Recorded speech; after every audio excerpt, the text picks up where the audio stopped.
moment, living my life, easy and breezy, peace in my mind, peace in my heart, peace in my soul. Wherever I'm going, I'm already home.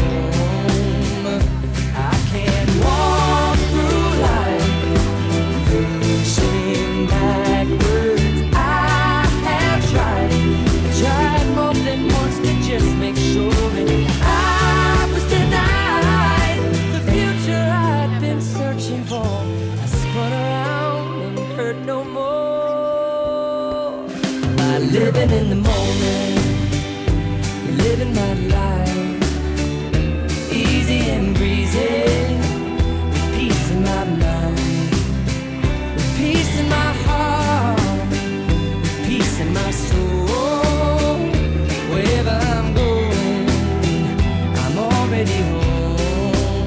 I'm living in the moment, I'm living my life, just taking it easy.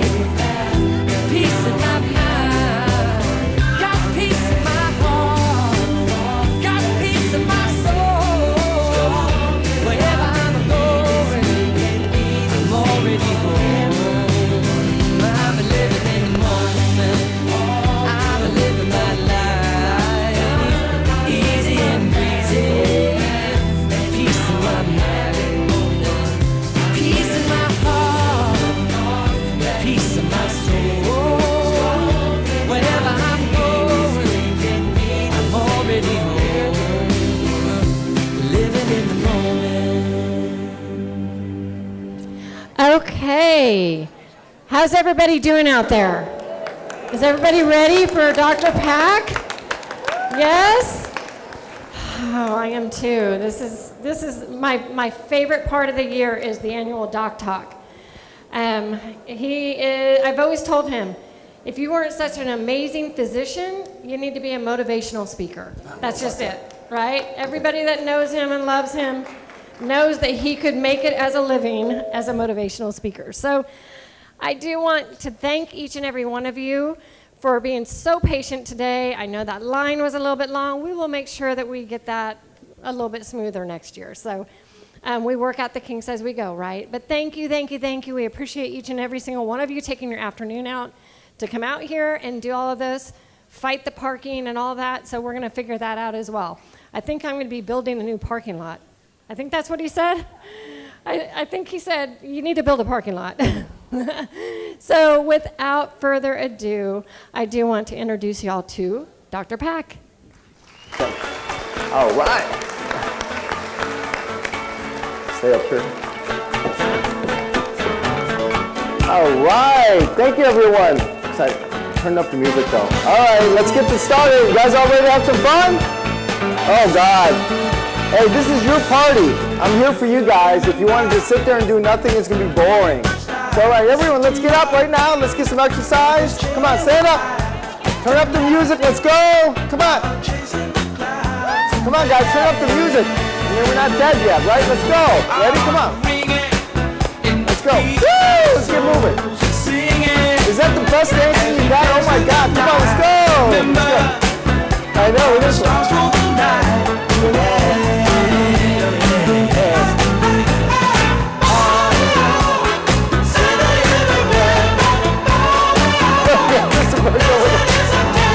love it. Look at him. I know. He's my dancing partner. I love it. Thank you. Thank you. All right. Let's take it off. Let's go over there. Okay. All right. Wow. Look at this wonderful crowd. Awesome. Good. There you go, Miss Patty. Come on.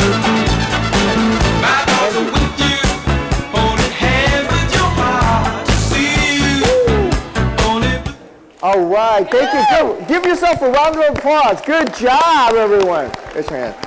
Well, like I said before, are you all ready to have some fun? Hopefully we'll learn something, too, today. So there's a couple of house cleaning things that we need to kind of talk about. I want to talk to Nick, our special sponsor. He's right over there. He's an attorney here in town. He specializes in estate planning, and anything that you need as you are getting older, and then he would be very helpful. There's an appendix at the end of the slide that shows you all the things that you need to be prepared for as you age, and Nick can help you with any one of those items. So he's right over there. Nick, can you stand up? Raise your hand over there. Okay, thank you, Nick. And then, of course, I just want to let you know, I have the easy part. All I have to do is hear, smile, and joke around. But as you can imagine, this takes tremendous amount of work. This is probably taken 9 months to organize, get everyone, all the sponsors, and so forth and so on. And so we want to thank the sponsors for being here. Give them a round of applause. Thank you. And most importantly, this young lady right here, I don't know if you know Amy Pitzer. I can tell you that nothing can be done without this lady and her team. She works extremely hard, and she's one of those people that you say, you know, I want this thing to get done, and it gets done. You know how hard it is to find people like that? So I want to give everyone, please stand up and give a round of applause for Amy and her team. Without her, it can't be done. It's the whole team. It's the whole team. Thank you. Very good. All righty. So hopefully we'll learn something today. So a couple of disclosure. I am not an expert in anything. Just wanted to let you know. Okay.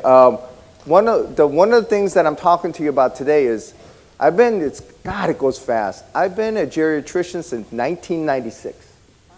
So now I'm going on 27, I'm going 30 years. And so everything I'm going to talk to you about, it's about a real life patients, real life interactions, the things that I learn every single day with the patients. And so, it's not from a textbook. There is a bibliography, there's at the appendix, there will be a whole bunch of things that you can look at. But what I want you to do is not pay attention to the slides, okay? Because you'll have access to everything that we talk about today, and you'll have access to all the slides. So you don't have to write anything down or do anything because you'll have access to it, okay? Any questions? The most important thing is I want us to have a really good time, and probably the most important thing is it has to be interactive. I don't want to be here just looking at the wall and looking at the slides and be boring, okay? So I would really appreciate all of your help in doing that. But so several things, some cadence. The first part of the section is going to be about what happens as you age, right? And that's the sad part, right? And it's a little downer, but we'll talk about it. But the second half is going to be the fun part, or what you can do about it. Because there are a lot of things that's in your control that you can do things with, and you will see that. And that's probably the most exciting part that I want to share with you, okay? So a couple things. I have some special guests that I want to introduce. So Betty Armstrong's a patient of mine for a while, and she honored us today with her birthday. So it's her birthday today. So everyone, wish her a happy birthday, Betty. How old are you? Yeah, Betty, how old are you today? 91. 91.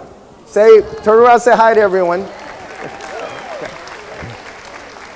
Then I also have a special guest, World War II veteran, Mr. William Batty. He's going to celebrate his 98th birthday in December. Yes. Okay, and Mr. Batty and I have a deal that we're going to celebrate his 100th birthday together. So we have that. And I got to tell you, I'm so honored and fortunate that I've been able to do that with many of my patients. Turning 100 these days isn't that hard of a deal. So I'm really excited that he and I have that deal together. Right? I'll do my part if you'll do yours, Rick. Absolutely. You and I have a deal. You got it. Absolutely correct. All right. So without further ado, why are you guys all here?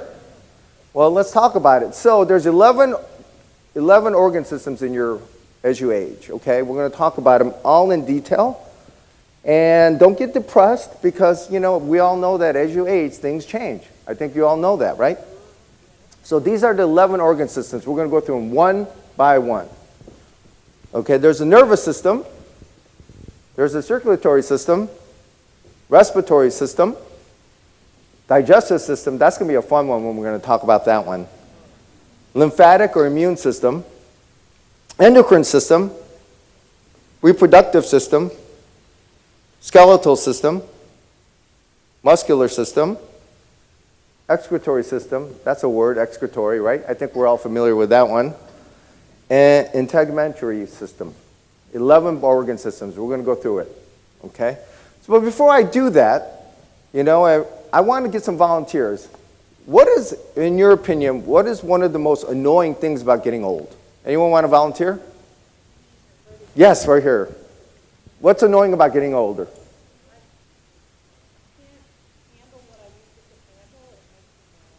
So what do you mean by you can't handle? You mean stamina-wise, or? Stamina, but also cognitively. Okay. Yeah, stamina. Okay, stamina. Yeah. So you know what? One of the funniest things is as you get older, it's like, why did I come into this room? Right? How many of you have done that? Raise your hand. Come on. Walk into a room like, oh my God, what am I doing here? Ask my wife how many times I lost my car keys and my phone. So because of that, she put that iPhone follower on the keychain. So don't feel bad. What else? It can't be that. What else is annoying as you get older? Come on, guys. Right here. Right here. Right here. Oh, aches and pains for no apparent reason. Aches and pains. For no apparent reason. For no apparent reason. How many of you guys get that? Raise your hand. Yeah, me too. That's annoying, isn't it? What else? Come on, guys. What else is annoying? Right there. Allison. What? Balance. Okay, so you can't balance. You lose your hearing. Lose your, what? I can't hear you. What? Okay. I can't hear you. What else?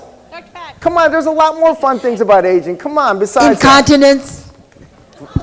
Did someone say flatulence? Incontinence. Did you say gas? Yes. Selective hearing loss. No, that's guys in general. I'm sorry. That has nothing to do with age. Good try. Good try. No. Lose your eyesight. Eyesight, right. That's difficult, right? So, I had a patient, her name is RJ. She was 101 years old, and one of her lines used to be, you know what? She would say, Sonny, you know what? This getting old, and she used the word S word, you know, she wasn't shy. This getting old beep it's not for sissies. Well, and it's so true, right? It's not for sissies. It's difficult. And I said to her, you know what, RJ, is it because you wake up and you have pain that you never felt before or for no apparent reason? She's like, yeah, that's one of them. And I said, what else? And he's like, well, you know, your hearing, you have to keep going like this, and I don't want to wear my hearing aids. And she said, you know what's really hard? What's really hard is emotionally. I said, what do you mean by that? She goes, you know, when you live to be 101 years old, you go to more funerals than weddings. Right? That's hard. She goes, and unfortunately for RJ, she had to bury 2 of her children. When you live 101 years old, there's a chance that you can outlive your children, right? You don't ever want to bury your children, but that happens. And of course, her siblings. So those are difficult things, and you know, we're going to talk about the physical aspects of aging, but we also need to talk about the emotional and mental aspects of aging. That's really important that nobody talks about. So I want to spend a lot of time about that, right? It's hard when you're going and your friends that you talk to, or the people that you just had, a barbecue, and next thing you know, they're gone, and so there's a shock to your system, and then you start thinking about your own mortality, and so there's a whole, array of things that we're going to have to discuss. But let's talk about the first things first, and we'll go through it, okay? And anytime you guys have any questions, we have 4 volunteers, and you can just raise, and they'll come by and give you a mic, okay? So obviously, everyone's worried about their memory, so the nervous system. So the nervous system, like I said, I don't want you to focus too much on the slides. But there's 2 major components. There's the central nervous system that's made up of the brain and of the spinal cord. That's why they call it central. And then the peripheral nervous system, that's everything outside, right? So how many of you have peripheral neuropathy? I bet quite a few of you. Raise your hand, right? You have peripheral neuropathy? That's the reason, because it's outside of the brain and outside of the nervous system. The nervous system is very interesting because of all the organ systems, that's probably the least thing that we know about. Because there's so much new scientific research, AI assisted, that we're learning a lot of things. And so we will spend a little time on the nervous system. Okay? So what happens to your nervous system as you age? Well, unfortunately, you don't make a lot of new cells. The myelin sheath where you carry the messages, it gets thinner. So in general, what happens is that everything slows down. Okay? Everything slows down. Okay. Now the circulatory system, right? And we're going to talk a little bit about that, the circulatory system. That's kind of important, right? Your heart, it's a little important, right? So a heart's made up of 4 chambers. So if you're sitting in your car looking at a house, think about looking at your house with 4 windows. There's 2 top windows and 2 bottom windows. By far, the most important thing is your bottom left window. That's called the left ventricle, okay? And that's the one that the cardiologists are always worried about, right?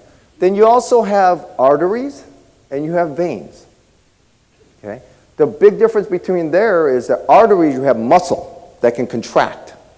Veins, you don't, okay? And how many of you wake up and you have your, not really waking up, but throughout the day, your ankles swell, right? Raise your hand. Your ankles swell. The reason that happens as you age is because veins, they don't have muscle.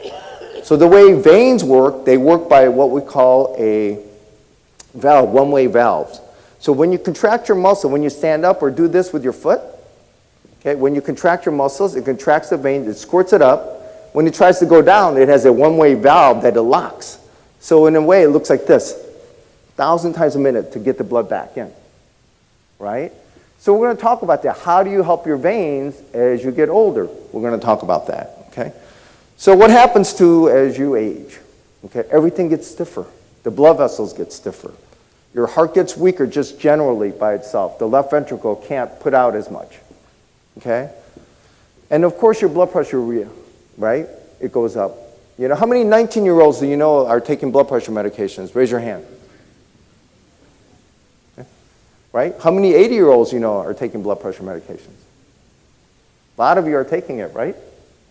And it's because your blood vessels are getting stiffer, right? Now we're going to talk about the respiratory system, right? If you can't breathe, that's a problem. So how many of you think you know how to breathe? Raise your hand. So, okay, somebody go to her. Can you get a mic to her, please? You know how to breathe, I want to know. No, seriously, ask her. Raise your hand. That young lady right there. Right here. Okay. How do you breathe? When you breathe in, your abdomen comes out, expands, and then when you breathe out, your abdomen, you push the air out. I don't know how to say that. Very close. Like very, very close. So breathing. everyone thinks that we suck air in. Okay. Everyone thinks that we need to suck air in. That's not how it works. The way we get air in, right, we breathe in O2 and we kick out CO2, right? That's really important. So it's really interesting. There's 3 reasons why we breathe, believe it or not. The number 1 reason is not to get oxygen. It's actually to get rid of CO2. Okay. Number 2 reason why we do that is we maintain acid-base balance. And the way you can do that is by how fast you breathe. And the 3rd reason is to get oxygen in. But the way you get oxygen in is not by sucking air in. What you do is you drop your diaphragm. When you drop your diaphragm, it causes a negative intrathoracic pressure in your lung cavity, and that brings air in. I think quite a few of you been around when polio was existent, right? Do you remember that? Polio? And they had to put an iron lung so they can breathe. The reason for that is because their diaphragm was frozen. If you freeze your diaphragm, you can't breathe.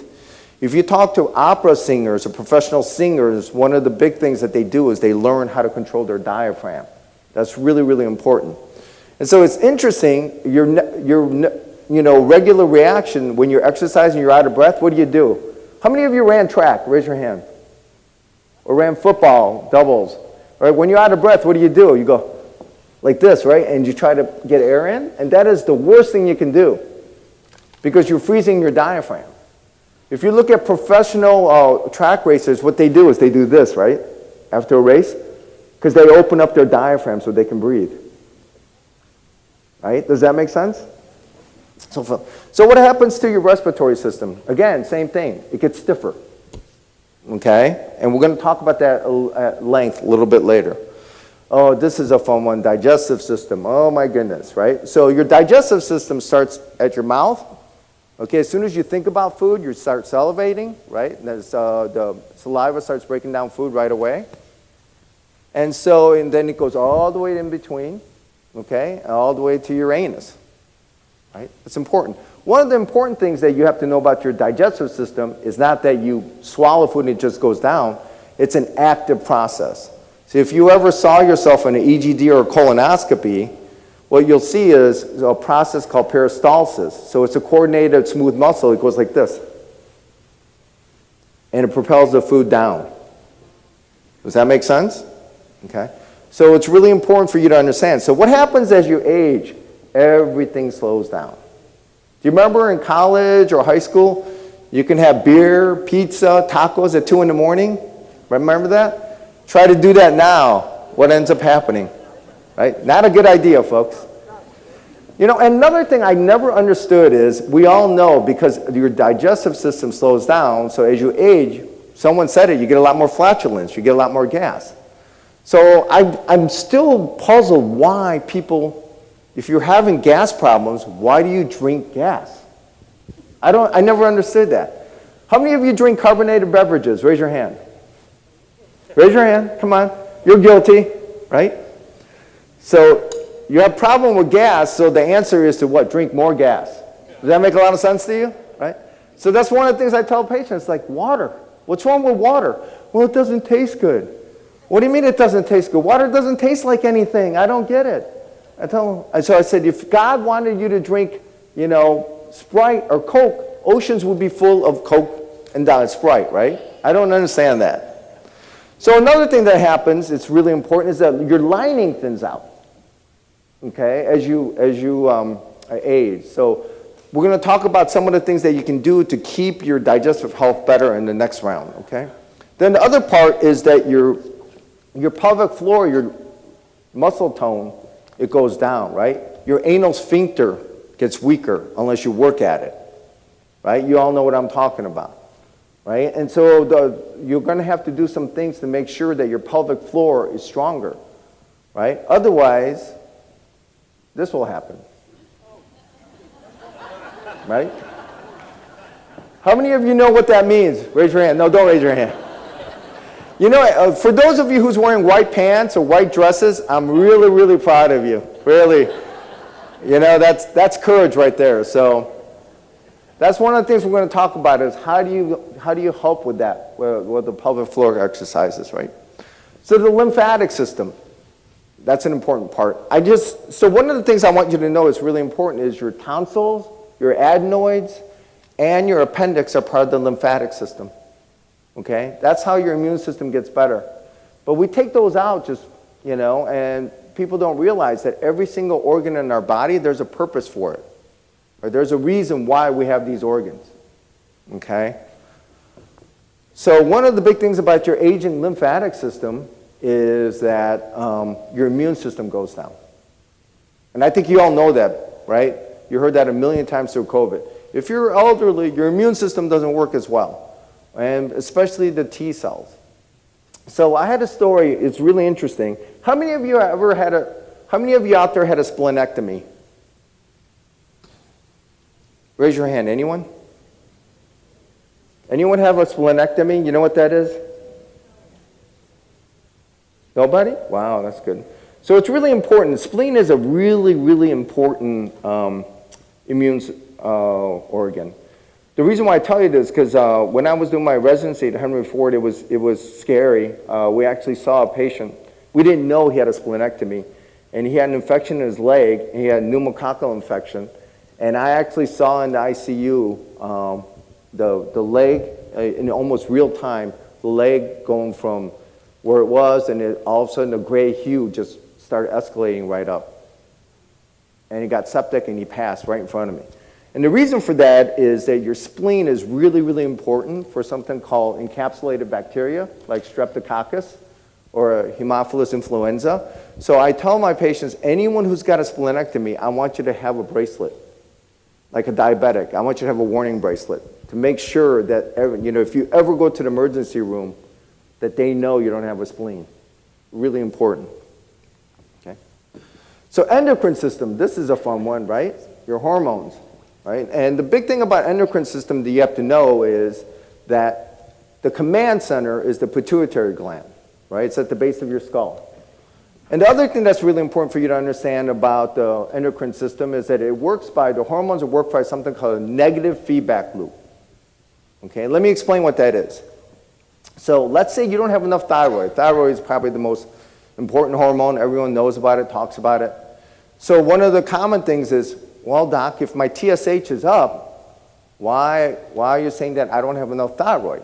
The reason why that happens is that you have all these receptors that say, to balance your thyroid. So if you don't have enough thyroid hormone, it'll send a message to your pituitary gland and says, I don't have enough thyroid hormone.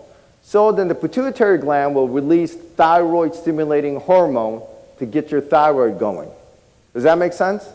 So when your TSH is up or high, that means you don't have enough thyroid hormone. Okay? So what happens with aging? This is kind of important. In general, majority of your hormones go down except for parathyroid. That's why we monitor your calcium levels as you age. And then the other part that's important that you have to understand is that the receptors that some of the hormones work on, they become less effective, especially on insulin. So as you get older, you're much more likely to get insulin resistance. Okay, that's another reason, besides your metabolism going down, why it's easier for you to gain weight as you get older, because you have insulin resistance.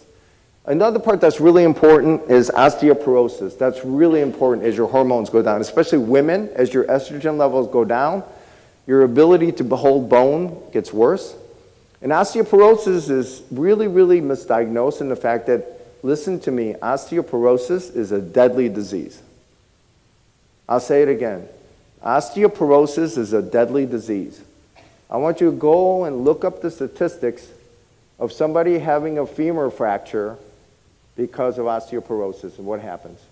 Have you had one? Yeah. So we take that very, very seriously. We make sure they get your bone density and keep up. And we're going to talk about a lot of the things that you can do to make sure that you don't have osteoporosis. Okay. One other thing that's important. How many of you have sleeping issues? Raise your hand. Right? One of the reasons is because your pineal gland, it starts wearing off. And your pineal gland reduces something called melatonin. How many of you know what melatonin is? Raise your hand. You probably take some, don't you? Some of you take them. So it helps regulate your sleep cycle. And that's another reason why that happens. Okay? Okay, the human reproductive system. So there's a female and a male, and males, yes, you can get a female pregnant in your 70s and 80s. Proud of you. Okay. So typically for women, you start losing your ability to produce eggs in your 30s and 40s, and that doesn't mean you can't have children, but it just gets more difficult. You already have a limited number of eggs that you have. Okay? So men, as you get older, as you know, your testosterone level declines, your sperm count does decrease, but not to the point where you can't have children. Okay. The skeletal system, your skeleton, right? So what do you think happens in the skeletal system as you age? Right? It gets weaker, more brittle, right? So effects of aging on the skeletal system, bone matrix decreases, you become more brittle, and all those things that we're going to talk about. Your joints get stiffer. Your muscular system, right? I think we all know what happens with your muscular system, right? It's really important. Is that your muscles atrophy, your fibers don't work as well, right? You lose mass. I mean, it's interesting because you lose your fast-firing fibers before the other ones. So if you're looking at like professional athletes, you're never going to see a professional athlete excel that needs speed or explosiveness, because that's where it gets degenerated first. So like you will never see somebody running the 100-meter dash world record when they're 50 years old. It's not going to happen. Okay? Excretory system. So this is basically your renal function, okay? What happens? So your kidney function slows down, your bladder muscle weakens, and then, you know, obviously some of us have some incontinence issues and so forth and so on. What is important that I want you to know is there's two ways that your body gets rid of toxins, right? You poop and you pee, right? Everyone disagree with that, right? You poop and you pee. And so when you take a medication, majority of the time it's going to be either filtered through the liver or through the kidneys. Or there are some that gets filtered between the two. I'll say that again. This is a really important process, right? You don't want toxins in your body. Your body needs to get rid of it. It's not healthy, right? So for you to hold your urine, for you to be constipated, that is not an ideal thing. Does that make sense? Another thing that's really important is as your liver ability to filter, as your kidneys ability to filter as you age slows down, that means the medications you're taking, the byproducts will stay in your system longer. That makes perfect sense, doesn't it? Right? If you take a pill, it has to be either filtered through the liver or through the kidney. So if you're one of my patients, you know one of my favorite things to do is get rid of your medications as much as possible. And it's really interesting because a lot of times I'll take a patient and say, okay, give me all your medications. I've had patients that come in had 20, 30 different medications, I kid you not. And one of the exercises I do with them is, do me a favor, tell me which one you think is a necessary medication, which is a want. Okay? And I have them separate that out. And it's interesting how many of them put almost everything in a need pile. That means that includes Ambien for sleep, that includes Miralax for constipation. So there's all these medications that are in your system that you think is a need, but it really is a want. And the reason why that's a problem is because there's no study, FDA study, that shows 5, 6, 7 different medications getting filtered through your body system and what happens 5 years down the road, 10 years down the road, 15 years down the road. Right? There is no study that says that. So it's really simple, right? If you can, get rid of polypharmacy. You need to talk to your doctor and say, do I really need this medication? Okay? Do I really need it? If I don't need it, I'd rather not take it. Okay? It's a really simple exercise I do with my patients. It's like, if the medication I'm giving you, if the benefits doesn't far outweigh the risk, I'm not going to give it to you. I don't want to give it to you. And you have to explain to me why you want that medication. Obviously, if it's a temporary one, it's a different story. But unfortunately, a lot of medications are like, bills in Washington. Once you start, it just never goes away, right? It just stays and stays around forever. So one of my go-to things is talk to your doctor about your medications and say, what can I get rid of? What about vitamins and supplements? I love it. Vitamins and supplements. I knew that was coming up. So, the vitamins and supplemental market is now almost $1 trillion business. $1 trillion business. And what that tells me is a couple of things, is that our healthcare system is failing our patients. That's what that tells me, is because they're not getting the answers that they want from their doctor. To say, okay, if I take this medication, it's going to help my memory. If I take this supplement, it's going to help me do whatever. So let me tell you something. This is what I see all the time. I have patients come in, they'll have a double quarter pounder and cheese, and they'll take Lipitor, right? Be honest, how many of you have been there, right? How many of you done that? Right? Isn't that true? Right? They have us so brainwashed to say that, if you take this pill, you can do whatever you want. So how does that make any sense? Okay, if you're sitting in your couch all day, eating potato chips and quarter pounders, and then you think you're going to feel better by taking this supplement or this vitamin, who are you kidding? Right? Vitamins and supplements, the definition of a supplement is what? It's supposed to supplement something. It's not supposed to replace something, right? Does that make sense? So, and you got to remember also, there's this, I don't know where this comes from. People think that if it's a vitamin or supplement, it can't hurt me. Nothing can be further from the truth. Nothing can be further from the truth. You know, if you, I had one lady that came in, swear to God, she had a big, like a bag like this, and I was like, what in the world was it? And she put up all her vitamins and her supplements. I couldn't even count them all. And I said, how do you even know when to take? How do you even keep track that you're taking these right? There were like 30 different supplements. First of all, I don't know if I can swallow 30 pills a day, but she does it every single day. And I hate to see how much the cost is, because a lot of the supplements are not cheap, right? Some of the vitamins are just ridiculously priced. So again, what that tells me is that our health care system is failing, because you're not having that conversation, because you're trying to find home remedies that you feel like you can't have that discussion with your doctor, right? So that's really important for you to sit down across from your physician, sit there and say, what are these doing for me? And are they helping me? Or is there something else I can take or do something that's better? Does that make sense? That's a great question, because it is yes, ma'am.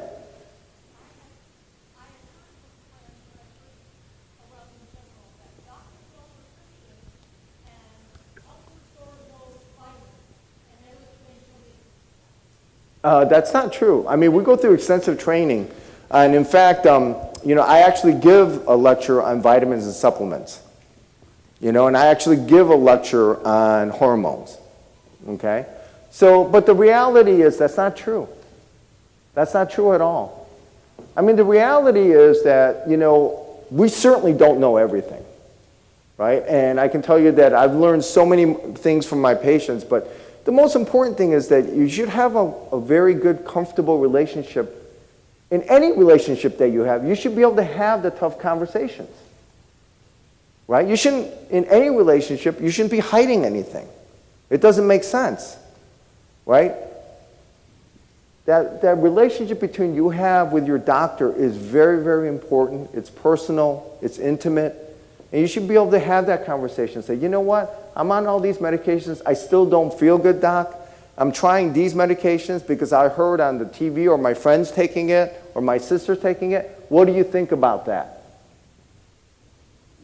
If you're not comfortable having that kind of conversation with your doctor, then I highly recommend you need to reevaluate your relationship. Does that make sense? And that's not just that. It's in any relationship. Okay. Integumentary system, interesting. So we're going to talk about that for a second. So, quick question, what's the largest organ in your body? Anybody know? Skin. God, you guys are smart. Exactly. So this was what happens, as you all know, especially women. Your skin thins out, drying, sagging, weakening, right? Bad. So believe it or not, for your skin, desert climate is not ideal for you. It dries you out. Okay, so we're going to talk about a lot of things that you can do with your skin. That's kind of important. All right, so, you know, we went through 11 systems in a hurry, and we're going to talk about this in detail, because I want to focus much more on solutions than finding the problems, right? I think a lot of the things I've shown you, you already know. You feel it every single day, right? So the funniest thing is, being a geriatrician is interesting, because I have patients come in and they always say, I've never, boom. And these are the top 5. I have never weighed this much. It must be my thyroid. How many of you said that to your doctor? Come on, don't be shy. I know for a fact some of you said that. And I would say it's probably 80% women more than men. Right? I've never weighed this much. I know it's my thyroid. There's something wrong with my hormones. I have never had high blood pressure before. Check it again. Right?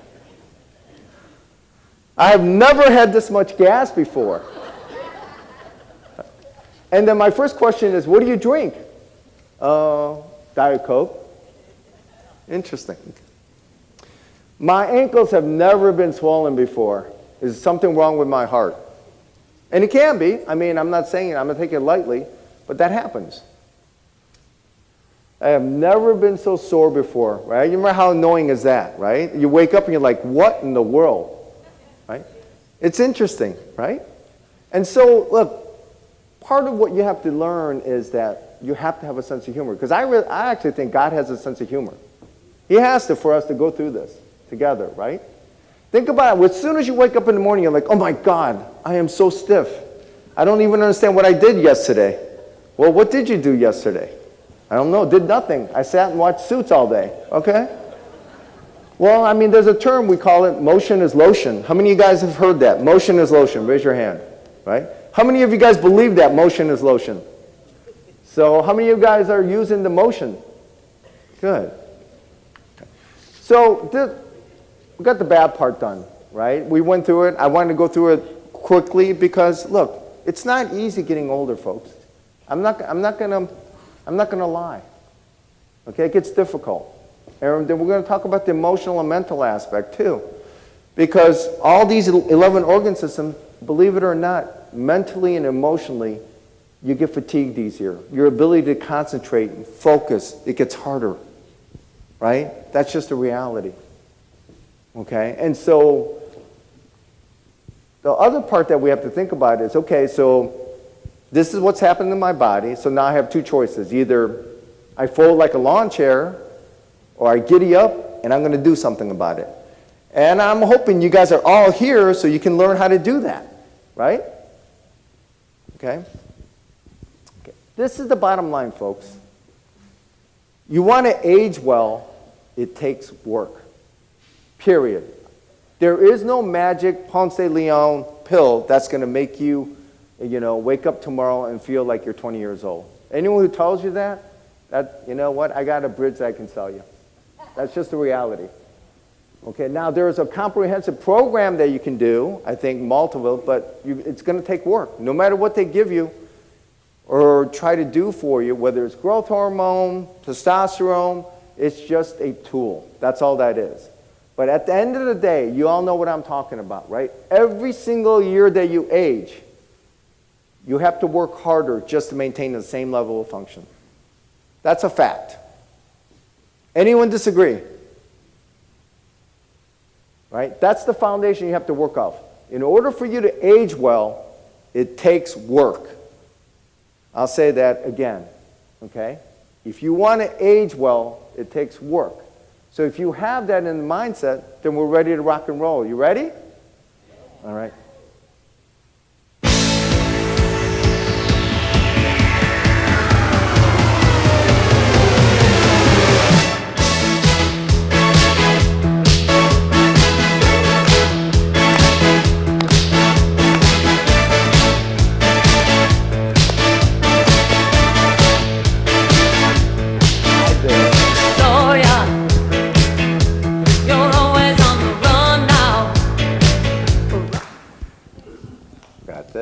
Hello. Hi, Gloria.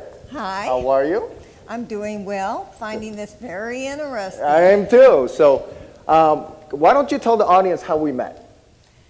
We met at the gym. I really didn't know who Dr. Pack and his wife were. They were just other people in my gym class, my 6:15 in the morning gym class.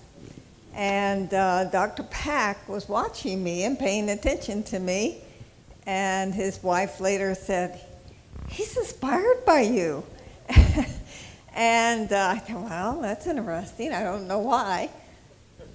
But I met him in a gym. Yeah, so 6:15 we have circuit class that we do together. And that circuit is you doing different exercises, everything from strength, conditioning, and balance work. And so first time I saw her, she was on the treadmill running, and I was like, so I sit behind her because I was worried about her falling. And the trainer came to me and says, what are you doing? I said, I just wanted to make sure that that lady's okay. And she starts laughing and she goes, you don't have to worry about Gloria. I said, oh, okay. So can you tell us a little bit about yourself? How long you been living in Texas? I have lived in Texas most of my life. I was born at Fort Sam Houston on the hospital there. And I've lived most of my life in Texas. My dad I was born in San Antonio, and I've lived in San Antonio and born at Fort Sam Houston. And my dad put 30 years in the military. We lived overseas, and then seems like we would come back. most of the time we ended up in San Antonio, but I lived in various places throughout the United States. I've lived in the Philippines, I've lived in Alaska, New York, California, several states in the United States. And after I grew up, I ended up marrying a military man. My husband, Gary, was in the military for 22 years and then retired in 1979. We've been married 59 years. Woo! Next year, Gary, you do know next year, you do know what anniversary is next year, right? They call it diamond anniversary. Do you know why they call it a diamond anniversary? That's right. You got to buy a big diamond for her. Absolutely correct. Yeah. So how old are you, Gloria? 80 right now, going to be 81 in December. Okay, 81 in December. Okay. So if you don't mind, can you kind of demonstrate to the folks what we do every morning? Sure. Okay. Be glad to. Absolutely. Ready? Okay. Okay. Why don't you start with some burpees? Yeah. Sit-ups first. Yeah.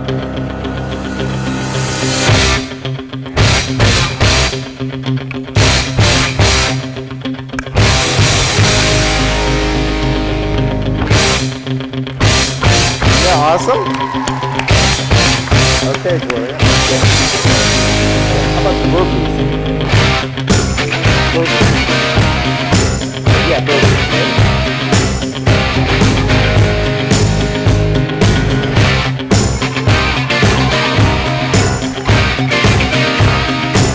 How about the man lifting?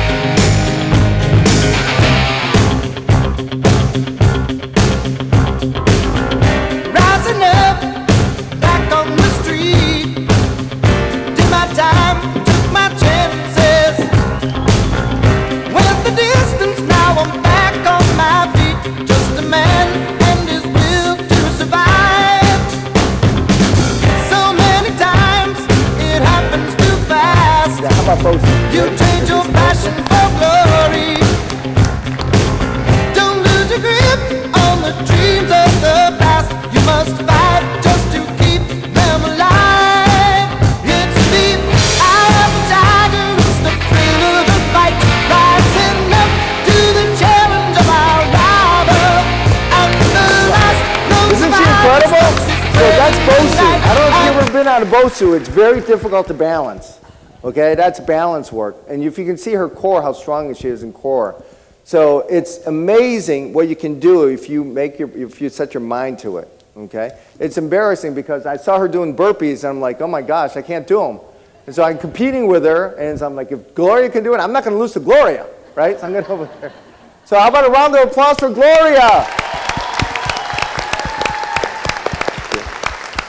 So as you can see, age is just but a number, right? The reality is, there's so much more your body and your mind has potential, but at the end of the day, like I said, if you're willing to put in the work, you can get it done. And I'm saying don't wait till tomorrow. I mean, even 5 minutes a day will make a difference, okay? So does she inspire you? Raise your hand. Anybody? Raise your hand. Okay. All right. Now everybody stand up. We're going to do 20 burpees together. Come on up. Let's do it. Stand up. Come on, everyone stand up. Oh, well, a bunch of cowards. All right, let's do a compromise then, okay? If we're not going to do burpees, at least we can do a little dance and get some exercise, okay? I know you're sick of hearing me talk, so you ready?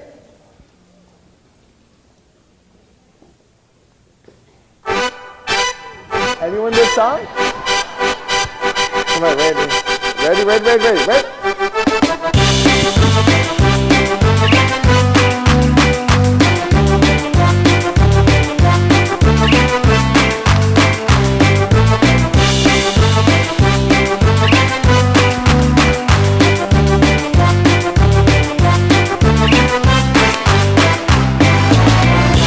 All right, did you see? Isn't that great? Just getting some dancing in, get some circulation. Isn't that great?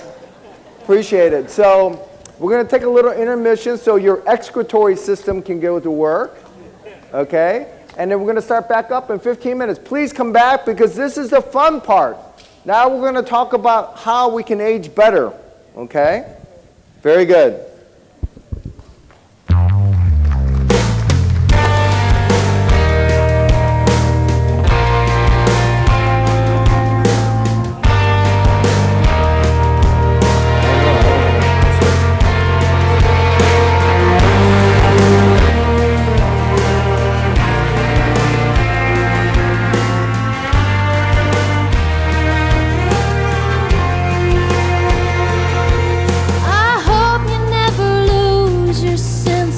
wonder. You get your fill to eat, but always keep that hunger. May you never take one single breath for granted. God forbid love ever leave you empty-handed. I hope you still feel small when you stand beside the ocean. Whenever one door closes, I hope one more opens. Promise me that you'll give faith a fighting chance. And when you get the choice to sit it out or dance, I hope you dance. I hope you dance. I hope you never fear those mountains in the distance. Never settle for the path of least resistance. Living might mean taking chances, but they're worth taking. Loving might be a mistake, but it's worth making. Don't let some helping heart leave you bitter. When you come close to selling out, reconsider. Give the heavens above more than just a passing glance. And when you get the choice to sit it out or dance, I hope you dance.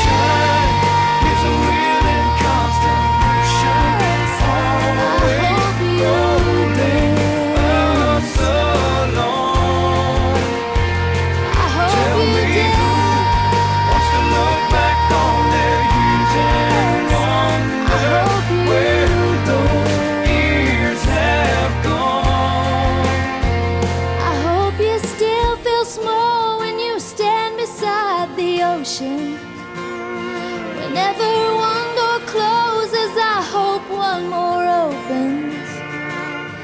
Promise me that you'll give faith a fighting chance. And when you get the choice to sit it out or dance,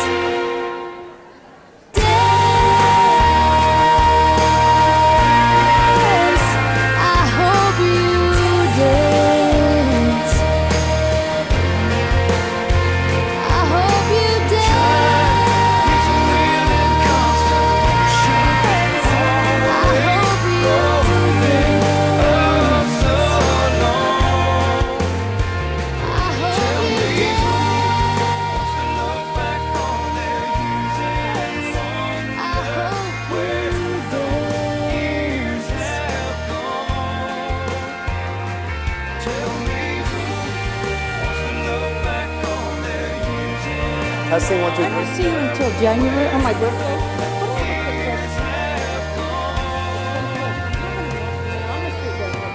Monday. Okay. In the San Antonio hospital because this girl has gotten out of hand. My husband goes, do something, you're driving me nuts, you know.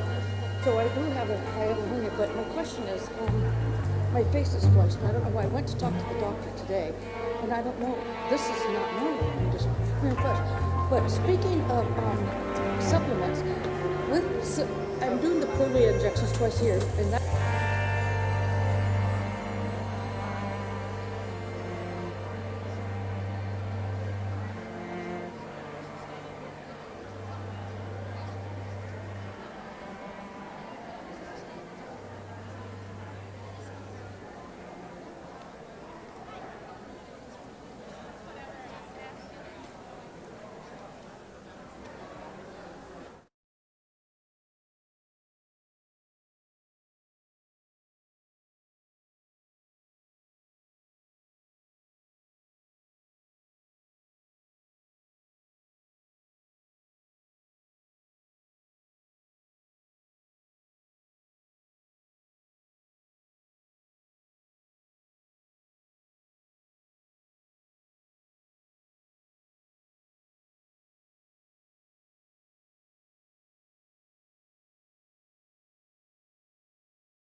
Rested? Bathroom break? Y'all good to go? Because this is the most exciting part of the show when Dr. Pat comes back. But I wanted to introduce y'all to one of my team members here, Francis Rivera. He is from InnovaCare, and it's Pak Medical Group by InnovaCare Health. He's fabulous. I'm telling you guys, like he's training me. So even though they came on with us last year, and we're kind of, having them learn our services and all that as well, he is actually training me to be a better at what I do. So. Good afternoon, everyone. My name is Francis Rivera. First of all, she's saying that I'm training her. I've been trying to learn from her how to say y'all, but I cannot get it. So, yeah, I'm trying. It's hard. I'm Hispanic. I live in Florida. It's hard. So sorry for that. But anyways, thank you, everyone, for being here. This is amazing. I have to take the opportunity that I'm here just to say thank you to Amy, Michelle, Tommy, all the staff, Angie, Kristen. Guys, all this was the work of literally a handful of people. So I will kindly ask for a round of applause for the people that put this together. Yep, where is it? Here we go. So we're gonna, here it is. You see, she's training me now. Which one? This one? Oh. Services provided. So I know there's a lot of you people that I've met. I was doing my best on the raffles and signing and all that. I promise next year we're gonna do a little bit better on that. But one of the greatest things that we have here is our services, okay? So we're gonna go through some of them. Obviously, you are all here, y'all here, because of our amazing, I'm getting there, amazing Dr. Pak and all his doctors. I saw Dr. Wright here as well. So our primary care services are hands down the best thing that we have. That preventative care, talking to you, taking care of you as a person, not as a record, not as a file. So that's very important. Yes. So we not only have primary care, but just so y'all know, we have our Zenith Integrated Specialty Group as well. So it's neurology, rheumatology, then we have endocrinology, we have psychiatry, lots of different entities under our umbrella. But on top of that, if something, God forbid, happens, you end up in the hospital, we have our wonderful Extensivist of Texas team, which is Dr. Aaron Wright. So you're not seeing some hospitalist that is, knows nothing about you, doesn't communicate with your primary care. They actually know you. You're a PAC patient and you are in their care. So we do allergy testing. We have labs for blood work in every single one of our clinics. Our newest clinic off Highway 46, I don't know if any of y'all have gone out there and seen that clinic, but it has everything from imaging, specialty, primary care, lab work, New Braunfels outpatient rehab, lots of wonderful things to kind of, keep you healthy and well. So that's huge out there. It's a one-stop shop. The only thing that I'm trying to convince Dr. Packett doing is, hey, now we need to provide, have a cafeteria to provide lunch, right? If they're gonna be there all day, maybe we do a food truck out front. I don't know.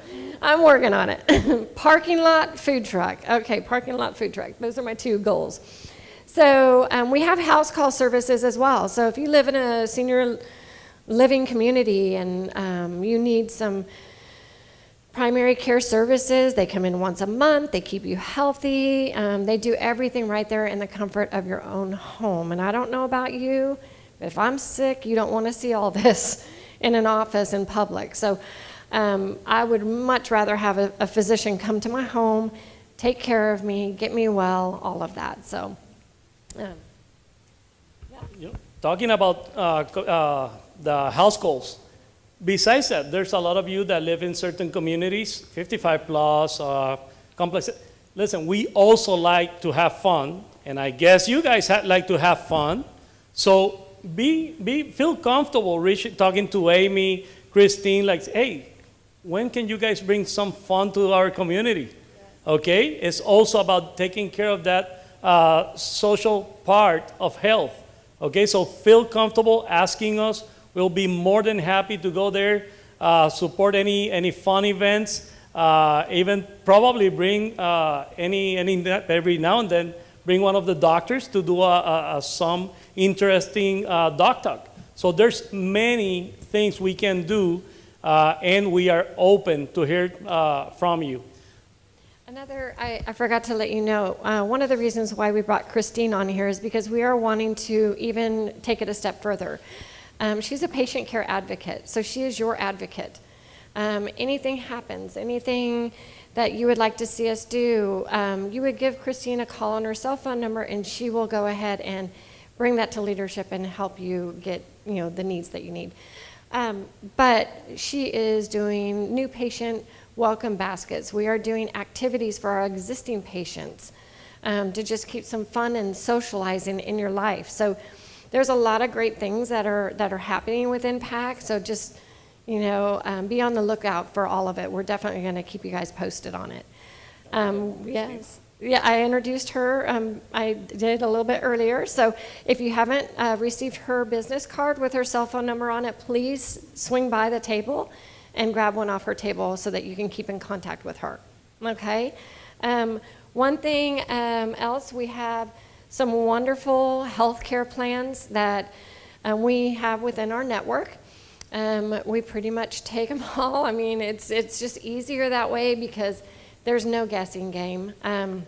Very few that we don't take. So here's some of them on the screen here. And the best of, we could not do this without y'all. So we have been voted for 3 years running for the best medical clinic and the best physician, Dr. Pack. So without further ado, Dr. Pack, I'm going to bring you back up here, and we're going to start you off. Let's sing 1, 2, 3. How do I sound?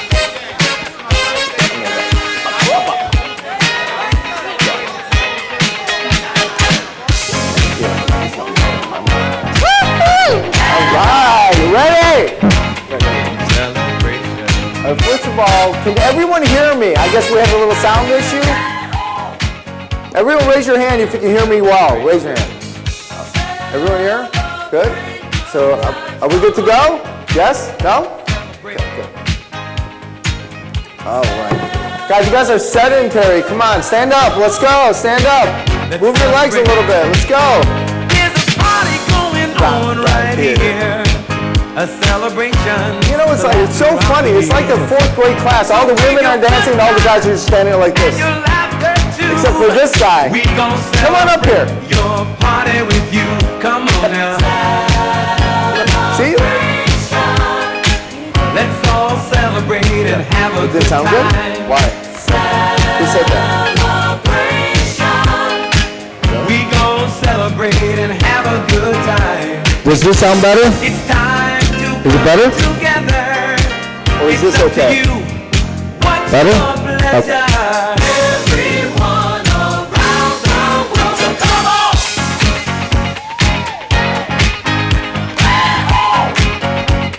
It's a celebration. All right, let's have a good time. Thank you, everyone. You guys ready? Okay.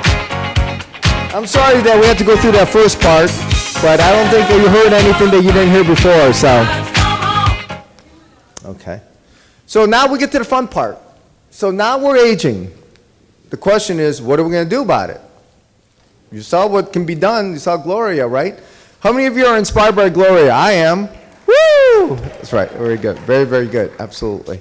So the first thing we're going to talk about, what's in a lot of people's minds, is your brain. Like I said, we don't know a lot about the brain yet. I mean, there's a lot of conjecture there. Albert Einstein once said that we only use 10% of our brain capacity by the time we're, we live on this earth. There's a lot of conflict about that, but I think what's very clear is that we don't use all of our brain power. I think everyone agrees that we only use a fraction of it. So it's really interesting what we can do about the brain. So I'll get a really interesting story to tell you. So I had 3 patients that come to me. They've been lifelong friends forever. They're golfers. How many of you guys golf out there? Raise your hand. Golf. Okay. So and pickleball is great too. So they're golfers, and they got in a heated argument, and they keep saying that they didn't know how to keep score. So they were arguing that they didn't know how to keep score, and they didn't know who the right person is to keep score. So they came to me and said, Dr. Pack, we need you to settle the score. I said, what do you mean? He goes, every single time we have an argument on the golf course, because somebody always writes down the wrong score. So we're always in an argument. So we want you to tell us who is the best person to keep score. I said, okay, how am I going to do that? Well, can't you do some kind of test or something, or a cognitive test? I said, well, I mean, okay, do you guys play 9 holes or 18 holes? Oh, we play 18 holes, Atlanta Park. I said, okay, sure. So, okay, let's do a simple one. So the first guys, I said to him, I said, simple question. So there's 18 holes, right? He said, yeah. I said, so you have 18 holes, and let's say you make a 4 on every hole. So what's 4 times 18? So he thinks about it, and he goes, 279. 279? Really? I said, okay, I'll go to the next guy. So I went to the next guy and said, okay, all right, Charlie, what is it? 4 times 18, what is it? He looks at me, he goes, Tuesday. I went, Tuesday? What? So I'm shaking my head, and he looked at me, he goes, what are you looking at me funny for? I said, oh, nothing, no big deal. So I went to the third guy, and I said, okay, all right, what's 4 times 18? He looks down, he thinks about it, he says, 72. I said, yes, so you have to write down the score. He's the scorekeeper. I said, by the way, how did you come up with that? He goes, it was easy. He goes, 279 divided by Tuesday. Whatever works, I guess, right? So obviously, as you get older, a lot of things are happening. We talked about that, right? You're not regenerating. Your brain does shrink. You know, if you do an MRI of somebody who's 25 years old versus an 80-year-old, you actually see less mass. You'll see more ventricles. But like I said before, one of the interesting things about our brain is that we never use our full capacity. So this is a really important concept, and Dr. Armour, our neurologist, talked about it at the last doc talk. It's about a concept of neuroplasticity. What that means is that your brain, up until the day that you die, can still learn and create new synapses. That's really, really, really important. Okay, what does that mean? That means your brain needs to be pushed. So in order for the brain to get new synapses and clear new pathways, you have to expose it to things that it's never been before, right? And the way you do that, and I say this to my patients all the time, have you ever wanted to learn a new language? They're like, oh, yeah, I do. I want to learn French, but I'm too old. No, this is the best time of your life to start learning a new language. Another wonderful thing is musical instrument. They've done lots of studies on music, learning music. And there's nothing better for you than if you want to pick up a guitar or a piano or anything like that. This is the ideal time, because this is how you create new synapses, neuroplasticity. So that's what I want you guys to do, is challenge yourself. If you ever wanted to learn a new skill, someone mentioned pickleball. They just did a study with hand-eye racket sports. Definitely improves, right? And so if you ever want to think about learning a new skill or new language or some other thing that your brain has never been exposed to, this is the perfect time to do it. Someone, come on, tell me something that you always wanted to do, but you never thought you can do it. Somebody raise your hand. Anybody? Hello, team. As you can see, my team have fell asleep, so. I am not. Don't be lying. I want to learn the piano. Piano, wonderful. I love it. Tap dance. Tap dancing? I love it. You want to start now? Skydive. I wanted to learn how to play a guitar. Well, it's a perfect time. There's a lot of places that can give you guitar lessons. I highly encourage you to do that. Skydive? I love it. My I favorite. say this. I bought one in 1965. I tried playing it 2 years in Vietnam, and then I gave it away. Oh no! Well, somebody, you need to get that guitar back. Okay. We gotta do that. So I want some commitments right now. I want to learn how to play my Native American flute. What does a Native American flute look like? Is it different from a normal one? I think it's carved a little differently. Different. And so you've never picked it up before? I just got one. Wonderful. Round of applause. That's awesome. Good job. So I want some commitments here, okay? After you leave here, I want you guys to be committed to picking up something that you've never done before, that your brain has never been exposed to before, okay? Challenge your brain. It needs to be challenged. That's how you create new synapses, okay? Can I get a commitment of hands? Raise your hand. Good. Excellent. So let's talk about your circulatory system, right? And you're going to see a theme here, okay? Obviously, I think everyone here knows that you got to move, right? Exercising is really, really important, right? Eat cleaner fuel, and you want to have optimal weight. But one of the things that's kind of important is, and we talk about it as you grow older, is we worry about something called orthostatic hypotension. Fancy word for when you stand up, your blood pressure drops, right? Think about it. So if you go from lying to standing, where does all your blood go? Right? To your feet. So there has to be some compensatory mechanism for you to do that. Okay? God made us really incredible. We have some amazing reflexes. One of them is called baroreceptor reflex. So your body knows, depending on where you are in your body system, so if you're going to stand up, what it does is it does a sequential squeezing of your big arteries so you can maintain perfusion to your brain. But remember, I told you, as you get older, what happens? Everything slows down, right? Slow. So one of the things I tell my patients I don't want you to do is I don't like you going from lying to standing. If you can, I want you to lie, sit down, wait, count 1, 1,000, 2, 2,000, 3, 3,000, 4, 4,000, 5, 5,000. Then when you stand up, hold on to something. If you feel dizzy, then you sit down again until your body has a chance to catch up. Okay? Falls are a huge deal for me. It's a huge deal. Okay, we lost 3 patients last year in our group from falls. Okay, and falls happen for a variety of reasons. One of them is you're in a hurry for no reason, or you're not paying attention. But the other part is that you got to make sure that you have to let your body catch up, that baroreceptor reflex catch up. So don't be in a hurry. And I know it's hard, especially at night, right, when you have to get up and nature calls, and you got to jump out and go to the bathroom. That's why a lot of the falls happen in the bathroom. Very dangerous place, your bathroom. Okay? So please take your time when you go from lying to sitting to standing. You really don't need to be in a hurry to go anywhere. Optimizing your respiratory system. So you remember we talked about this, right? You remember the number one reason why you breathe is to get CO2 out, right? So you got to learn how to take a deep breath. You remember on the respiratory system, your lungs are like accordion. They get stiffer. They get stiffer, right? How many of you had surgery? And then after surgery, they gave you this little thing called the incentive spirometer.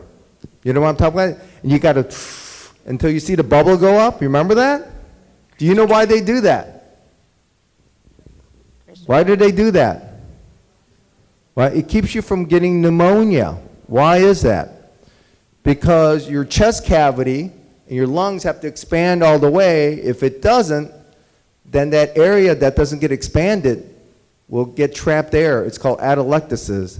Then fluid will get there, and then you're much higher risk of getting pneumonia. So one of the things that I really need you to do is learn how to breathe. I love yoga, where they teach you how to breathe. Everyone right now, do it with me. Take a real, okay, remember, don't bend. Take a deep breath. Drop your diaphragm. Drop your diaphragm. Remember that? and then blow. And then the expiratory phase is just as important because that's how you get the CO2 out, right? So you got to go. None of us do that. We just go. So, you know, every once in a while, I want you to think about how do you breathe? And exhale all the way out. That's really, really important because for a proper gas exchange. Because as you get older, your gas exchange is not as efficient. So you have to help yourself out. Learn how to breathe. Okay? Really important. Your digestive system. Oh boy, we got a long one here. So, a couple things. Number one is, you remember everything slows down as you, right, your digestive system. So the worst thing you can do is have a really big meal at night. Not a great idea, folks. Not a great idea. Right? How many of you know you eat something and you know that your body doesn't agree with you? Raise your hand. After you eat it, you're like, oh my gosh, I'm bloated, I don't feel good, I feel constipated, right? You know what it is, right? Why do you eat it? Because it tastes good, right? That's why you eat it, right? So the reality is that, you know, we have to be able to eat the things that we want to eat, but there's going to be a compromise. So multiple things that need to happen. Number one is 3 large meals is not ideal as you age. You know, the ideal thing is if you can kind of graze all day like a rabbit. Small meals, tiny portions, multiple times throughout the day. That's what you want. Okay? And the other thing is people ask me all the time about what kind of food should we eat. And I said, it's really smart. I said, God's pretty smart. He gives us everything we want. So think about if you're a caveman or a cave woman, right? If you wake up from your nap in your cave and you get out, what are you going to eat? So if you're near a river or an ocean, you would fish and you get the fish. And then how would you cook it? You would grill it, right? You would gather berries, fresh fruit, vegetables, right? Majority of the time you would eat it raw. And if you're lucky enough to kill a large animal, what would you do? You would cut a piece of meat and you would grill it. You wouldn't put béarnaise sauce on it. You wouldn't put all kinds of butter on it, right? So if you can eat like that, it would be great. One of my favorite things for my patients, I tell them, get celery and carrots. Put it in a baggie and chew on them all day. All day. I promise you, if you do this, raw celery, raw carrots, give it about 2 weeks, you will be moving your bowels very, very clearly. Okay? And then exercise is really important too. The human body was never, ever made to sit still. Bad things happen when you sit still and do nothing. That's how you get blood clots. That's how you get pneumonia. That's how you get skin breakdown. We've done lots of studies on patients that are just basically lying down in nursing homes. We know what happens. That's why when you're in a hospital, after surgery or whatever, they want you moving as quickly as possible. Because bad things happen when you lie in bed all day. Nothing good happens. Okay? Now, you remember the digestive tract. You remember I told you it's got peristalsis, so coordinated movement for the food to go down, right? So if you move, you jump up and down, you're moving things, right? That's really important. That's why when you go for walks and you're exercising, you're like, oh my gosh, I have to go to the bathroom. And the reason for that is because you're moving your bowels. Optimizing your lymphatic system. So one, avoiding chronic inflammation. So I have patients that they know they're allergic to dogs or cats, and they choose to have them. And I get that because I'm a dog lover. Right? The problem with that is if you're allergic to something, you're exposing yourself to chronic inflammation. Because what happens is that your immune system has to fight in 2 fronts. Right? It's reacting to the allergen. If it's a dog, it's usually the dander. If it's cat, it's actually the saliva because cats lick their skin all the time. And so now your immune system's reacting to the saliva or the allergen. So now you're decreasing your immune system's capability to fight infection, and also you're causing inflammation. So really think about if you're allergic to try to get that under control. Proper nutrition is really helpful. They just did a really good study. I'm sure you heard of ultra-processed foods. Have you guys heard that? The study that just came out with ultra-processed foods? Not good, folks. Not good. It's really simple. The more man has touched the food, the worse it's going to be. Right? There's only one reason why man is going to manipulate the food. Why? What are they trying to do with it?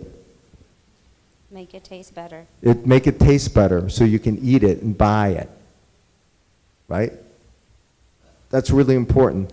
So think about that. If you can, like when you go into the grocery store, I'm sure you heard this before, you shop outside of the grocery store, right? You heard that before, right? So all the middle aisles that are in boxes and cans and everything else, they're processed. They're processed. Okay, those are the places where you go with your, potato chips and all those crackers and all those things. Those are all processed foods. Not ideal. Now, they taste good. And what I'm saying is, like, I'm not saying give up all of it, but what I'm saying is make a good balance.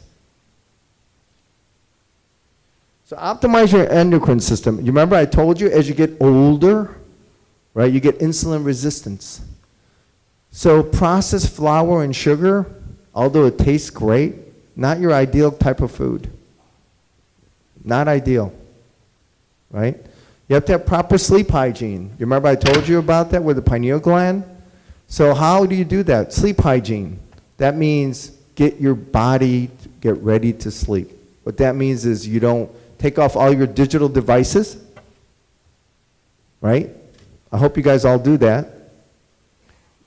Okay, unless you're putting something boring on TV that'll help you sleep, I don't think it's ideal to watch one of your favorite TV shows, as that's not going to help you. So sleep hygiene is really important. And part of that is also exercise. If you exercise, you'll sleep better. So a lot of my patients will say, well, can't you give me something? Can you give me Ambien, Lunesta, or this? I said, you just need to exercise. Like, I've done it before. I've exercised, it doesn't work. So I said, really? I'd love to do an experiment with you. Let me put you in Marine boot camp, start you up at 4 in the morning, start doing calisthenics, and you're exercising, you're working, and you can't go to bed. I guarantee you, if I put you after a few days, you are ready to sleep. Right? That's just the reality, folks. We're always trying to compensate for what we know was right. We'd rather take a pill than exercise. Optimizing reproductive system, interesting. Stress reduction, right? Moderate alcohol consumption. Exercise. Guys, I know I think alcohol helps you, but it really doesn't.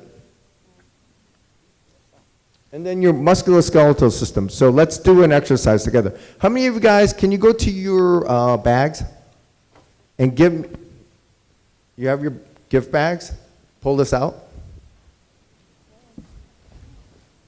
Come on, we're going to do this together. Pull this out. Everyone see it? Yeah. Right here?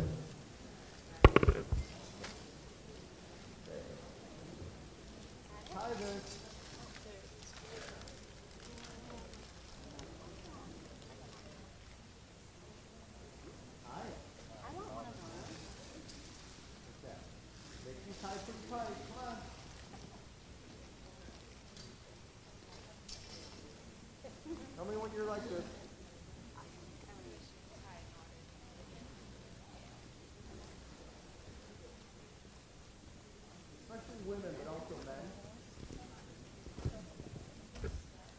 Especially women, but also men. You can do almost 100 different exercises with this. I'll say it again. You can almost do 100 different resistance exercises with this. Okay, let's do a couple together. How many of you are in your chairs? Okay, wrap them around your feet. Yeah, put your feet in there. Let's see you do it. Come on, you guys got this. There you go. Okay. That guy's got it going. Okay. And then when you sit there, okay, now one exercise, put your one foot down and raise the other leg like this. Straight. No, there, like that. You should feel your thighs when you do that. Do that for 30 seconds. You can do this while you're watching TV. You can do this reading a book, right? So one of my favorite things about exercise is that I want you to incorporate it as part of your routine. Instead of, oh my gosh, I have to go to the gym. You don't necessarily have to go to the gym. You can do many exercises just with these bands. The beauty about these bands is they come in different resistance. So typically the lighter the color, less resistance. And like black bands are really, really hard. And so you can graduate from home doing this. You can work on your shoulders, your legs. There's almost 100 different exercises you can do with these. So there's really no excuse for you not to do resistance at home. Right? Everyone going to do these? Come on. 5 minutes, that's all it takes every single day. I want a commitment, 5 minutes a day. You guys can do this. I'm sorry about the mic, it makes it difficult for me. You want to hold it? Okay. Okay, optimizing your excretory system, right? Your kidneys need help. And any of my patients know, I tell you, you need to drink water. I want you to drink water until you see your urine clear. It's really, really important that you do that. Okay. What is our body made mostly of? Anybody know? Water. That's exactly right. We come from water. Our body needs water. We don't drink enough. As you get older, it's much easier for you to get dehydrated. It's really important for you to do that. Okay. Avoid nephrotoxins. The most common one is anti-inflammatories, Motrin, Naproxen, or Aleve. If you take it once in a while, that's fine. But if you take it on a daily basis, then you need to make sure that your kidney function is monitored.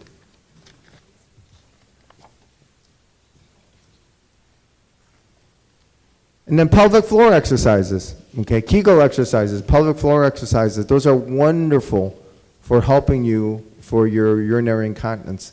Because you all know what happens as you get old. Your gravity's pulling everything down, right? So we got to do those pelvic floor exercises. They have some really wonderful exercises you can see on YouTube. Okay, let's get those stronger. And your skin.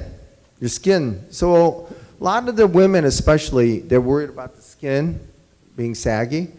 And one of the reasons is because we're losing collagen. You lose collagen in your face, right? And you're losing collagen in your arms and your legs.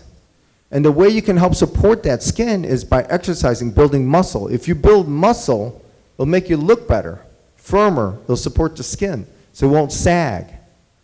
Okay, that's another reason to do resistance training. Work on your arms and your legs, okay? Move. Moisturizer. It's really important as you age to get the right moisturizer because your skin's drying out, okay? And you also should be getting a derm check once a year, at least once a year. Obviously, sun exposure is not ideal, right? You need to wear sunscreen.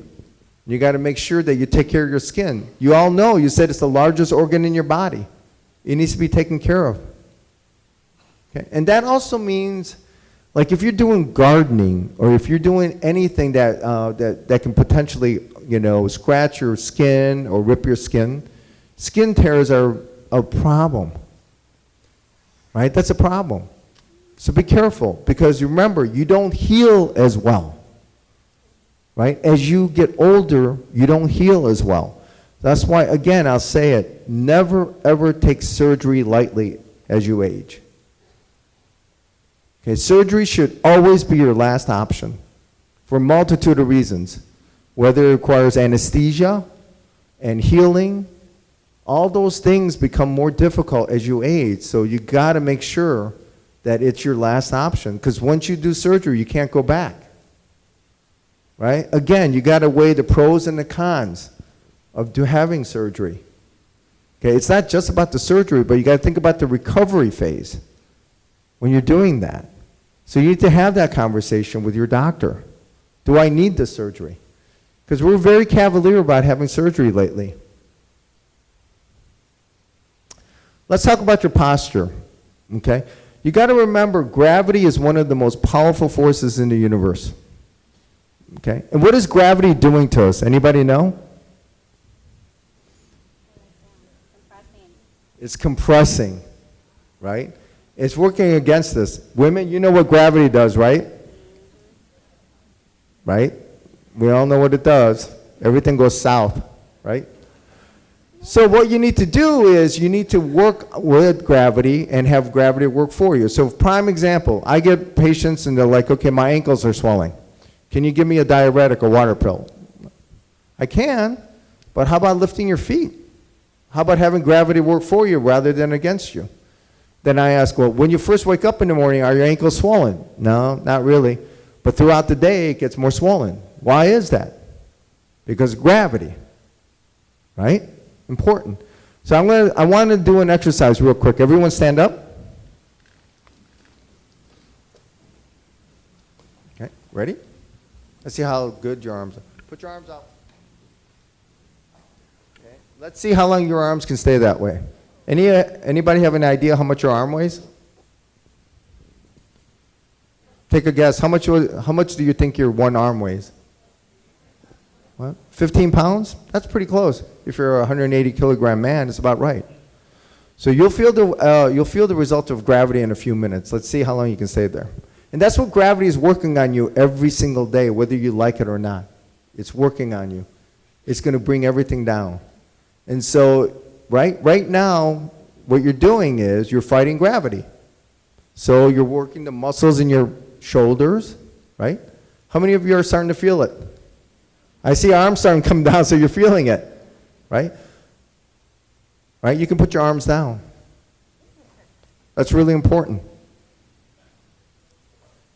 Another thing about gravity is that you have to have a counter force that balances gravity out, just like the arms. If you have your arms up, it's going to want to do this, right? So you have to have a counter force to keep the arm up. Exact same thing. I hope I know how to put this thing on.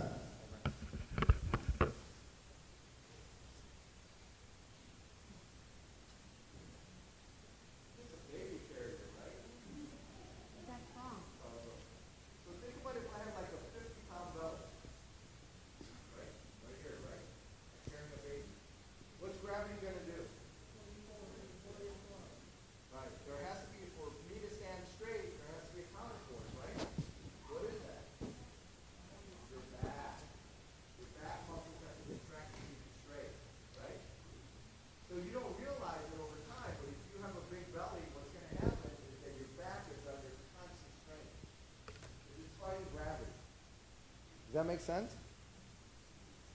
Yeah. Does that make sense? So the big thing is I want you to be fully aware of gravity. It's working on you whether you feel it or not. It is one of the most powerful forces in the universe.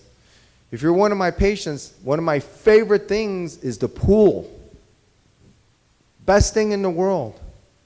If you do nothing else, and I have patients that say, well, I don't know how to swim. I said, okay. Then get those little floaties in your arms and your ankles and just lay there on your back. And just let the water just basically neutralize gravity for you. If you do that, if you're having back problems, just try that. Okay? You'll be amazed what water will do for you. Salt water is better because it's even denser. Right? But how many of you have access to a pool? Raise your hand. Right? I need you in the pool. God knows it's hot enough. Right? One of the best things in the world to fight gravity is the pool. I would love to see all of you in the pool. Okay, if you can't swim, use floaties. There's many things that you can do. Another wonderful thing, I love water because it gives you buoyancy, gives you resistance, and it gives you balance. Right? It's hard for you to fall in the pool. If you're in the pool, you're walking, it gives you balance. And now you can get a little, if you want to be challenging, you can get little ankle weights and walk in the pool. Right? So I love the water. If you have access, if you're lucky enough to have access to a pool or a lake, I would love to see you in there almost every single day. You will be amazed how much better you'll feel if you do that. Thank you. So just to give you an idea of what gravity will do, and I'm sure you've seen people like that, right, with their head forward, right? So this is how much your head weighs. When it's right on center, it's about 12 pounds. Okay? 2 inches forward, it's about 32 pounds. 3 inches forward, 42 pounds. And I think you've seen those patients before, right, people? What happens? Over time, your neck changes, and their head is attached to their chest. That's from poor posture. And I talk about that with patients all the time. You slump. And part of the slumping is because you're not working on your core. If you're not working on your core, okay, your body will collapse. Okay, and so one of the things that we need to talk about is work on your core. It's really important for you to work on your core as you age, because think about all the things you rely upon when you use your core, right? In order for you to get off the toilet, you need to rely on your core. Getting in and out of your car, you need to rely on your core, right? So it's really important. I want you to start using that as your measurement. Work on your core, okay? There are a lot of exercises that you can do. You don't have to go to the gym to work on your core. Right? You saw Gloria, right? Doing the V sit-ups. Just start somewhere. Okay? Just start. Just even a couple minutes makes a difference. Right? The key is to start. Don't just sit there. Anyone have any questions about gravity? How powerful it is? You all know it, right? Okay, this is an interesting one. So we're going to talk about what makes you age faster. Okay? And one of the big things is a sedentary lifestyle. I told you that before. If you're just sitting at home, just watching TV, you're going to age faster. You need to move.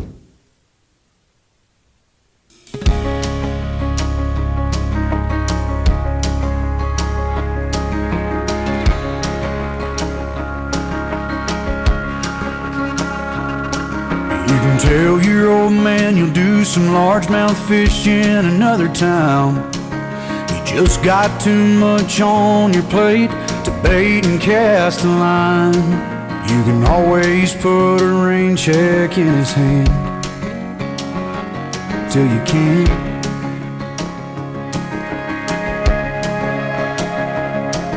You can keep putting off forever with that girl whose heart you hold, swearing that you'll last someday further down the road. You can always put a diamond on her hand till you can't.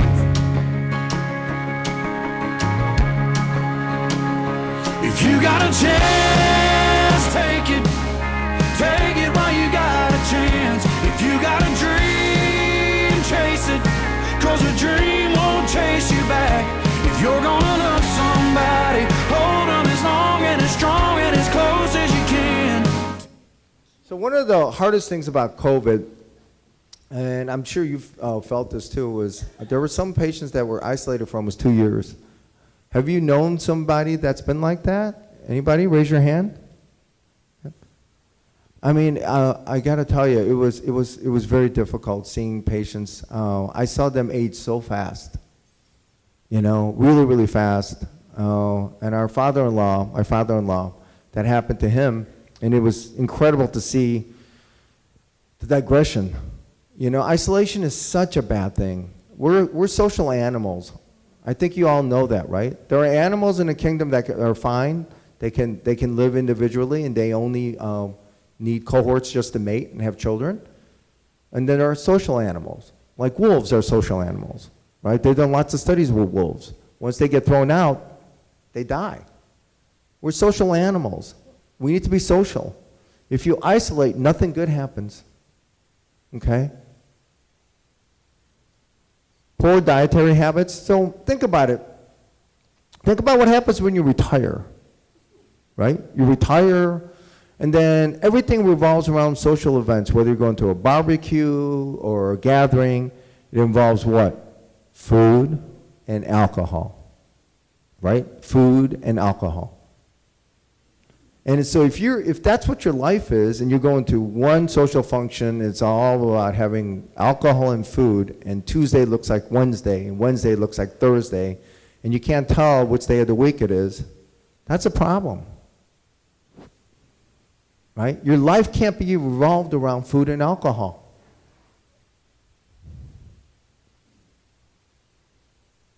Chronic stress, right? That will age you fast. And look, don't kid yourself. Every single person in this room most likely is going through something.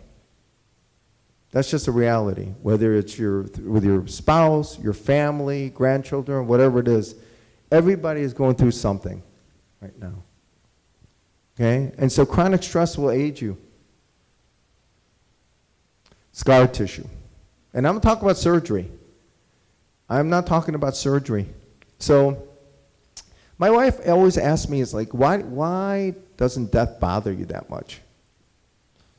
And I'm not sure, you know, if it doesn't bother me that much. It's just the fact that I'm just very comfortable with it.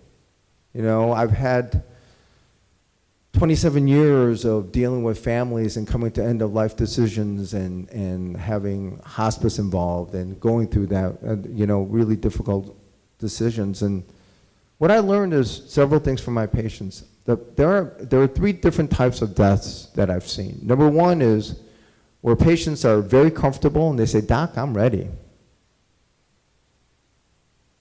You know? Then there's some that are fighting it. They're like, you know, they're having a very difficult time. They want to fight it, right? And then there are some that just basically try to ignore it and avoid it. And what I learned is a lot of it has to do with scar tissue. People who have really difficult time when it's time for them to pass and meet their maker are people who have significant scar tissue, or they have unresolved issues with their children, or something that happened in their past that hasn't resolved. Either they didn't forgive, or they haven't been forgiven. And so it's a difficult situation. And scar tissue hangs around for a long time. This is one of the things I was telling you about emotionally. It's really important as you age, you want to age emotionally well. And how do you do that? Let go of the luggage. Get rid of it. Right? If you have a long-lost relationship, you have a fallout with your children, or whatever, or your best friend, it's probably over nothing. Even if it's something big, is it worth it? Is it worth to carry that burden to your deathbed? It doesn't make any sense. Close the gap. Right? And I'll tell you, your past experiences will drive your behavior, because we're human. Right? And it's actually a beautiful thing. And we're driven by emotions. The 2 most important emotions are fear and anger. If you don't believe me, look at all the advertisements, especially the political ones. Right? All the political ones are going after you for what? Either they fear you. If you elect this person, all hell is going to break loose. Or they'll show you things to anger you. You know why? Because that's how we're driven. We're not logical people. Human beings are not based on logic. If we did everything through logic, casinos would never be in existence, because they'd be bankrupt, right? So we're driven by our emotions. We're slaves to them. And the question is, do you want to be a slave to them as you age, or do you want to take it off? I'll give you an example of scar tissue. So personally, for me, when I was in 4th grade, and I still remember today, so I was raised by a single mom, and of course, you know, I was raised very poor, but my aunt gave me a pair of garanimals. Do you guys remember what garanimals were? Remember? It was a little animal thing, and if you tied it together, you were kind of doing it right. So my Aunt Sherry gave me a garanimals for my birthday, and it was a beautiful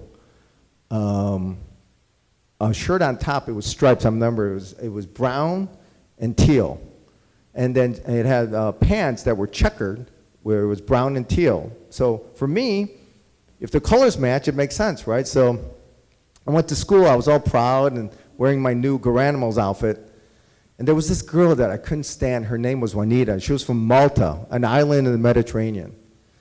So we got in an argument at that time, and then she screamed out. She goes, "Well, at least I don't wear stripes and square and checkered." And everyone started laughing, and I'm like, "What in the world is so funny?" So evidently, you're not supposed to wear stripes and checkered pants. I have no idea. So Mrs. Sonnenfeld was 4th grade, my teacher, and Juanita goes, "Mrs. Sonnenfeld, what do you think about him wearing checkers and stripes?" And she goes, "Well, at least, You know, he doesn't smell. His clothes are washed, and that's a telltale sign that I probably shouldn't have matched that well. So that was traumatic, right? Because everyone laughed at you and like, okay. So from then on, so I started getting into, okay, I want to make sure that all my clothes matched. So I had to start reading magazines and learning how to dress. But to this day, it still stays in my mind because of that scar tissue. And look, the reality is that fear is going to drive us. That's the strongest emotion that makes us human, right?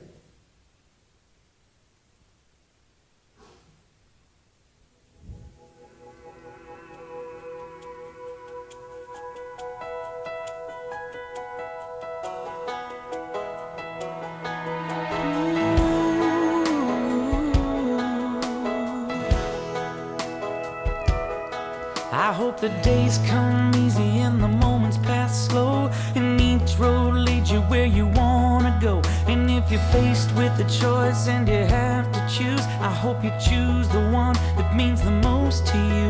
And if one door opens to another door closed, I hope you keep on walking till you find the window. If it's cold outside, show the world the warmth of your smile. But more than anything, more than anything, my wish for you is that this life becomes. So that's my song for you, because my wish for you is to conquer fear. Because that's what's going to age you faster than anything else. That's going to keep you from being where you want to go. And that's just reality. I have patients that are afraid to leave their house because they have incontinence issues. Okay? I have patients that are always afraid, they're worrying about their children and their grandchildren. And we talk about this a lot. And one of the things that I love about my job is I get to actually build those relationships with patients, and so we can kind of peel away the layer of the onion, right? I have patients that come in and say, well, my ankle hurts. And they'll come in and there's nothing wrong with their ankle, but that's just an excuse to actually have a conversation. Right? And there are a lot of patients out there, I don't know why, but it's sad. They have families and they have friends, but they still feel very, very much alone. They do. You know? And so my wish for you is to close those gaps. Don't let fear keep you from where you need to go. Okay? Who cares if you're incontinent? Who cares? I don't care. The people around you shouldn't care, right? It makes no difference. So I want to give you some pearls on how to age really, really well, okay? So I want you to pay attention.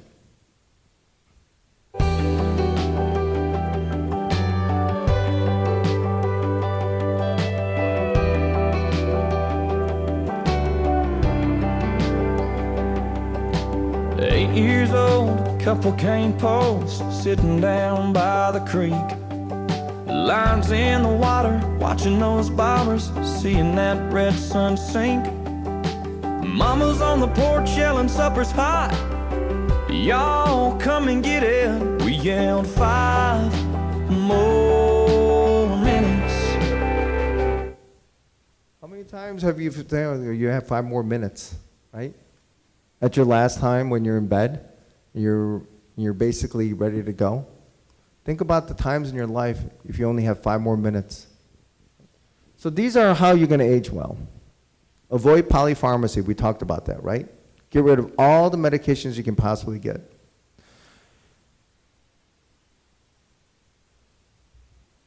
Stay active. I think you all know that, right? Stop isolating. Let's get moving. You all agree that you're going to do that. Be social. Don't be afraid. Right? We're social animals. You can't be isolated.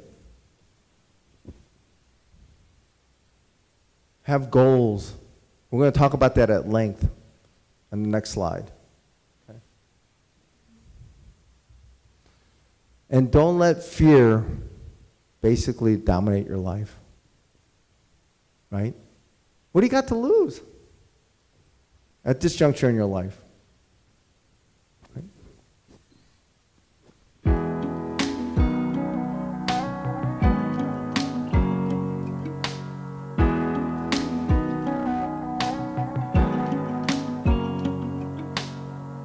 After one, I was raised on the Dodgers. Every boy wants to be like his father. In Little League, when he was coaching me, I was hanging on every word.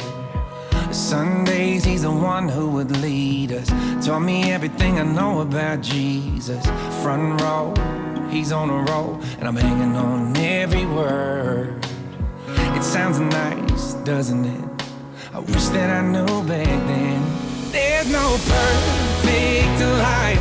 You can't hold back time, but you hold on tight, hoping you might find every page.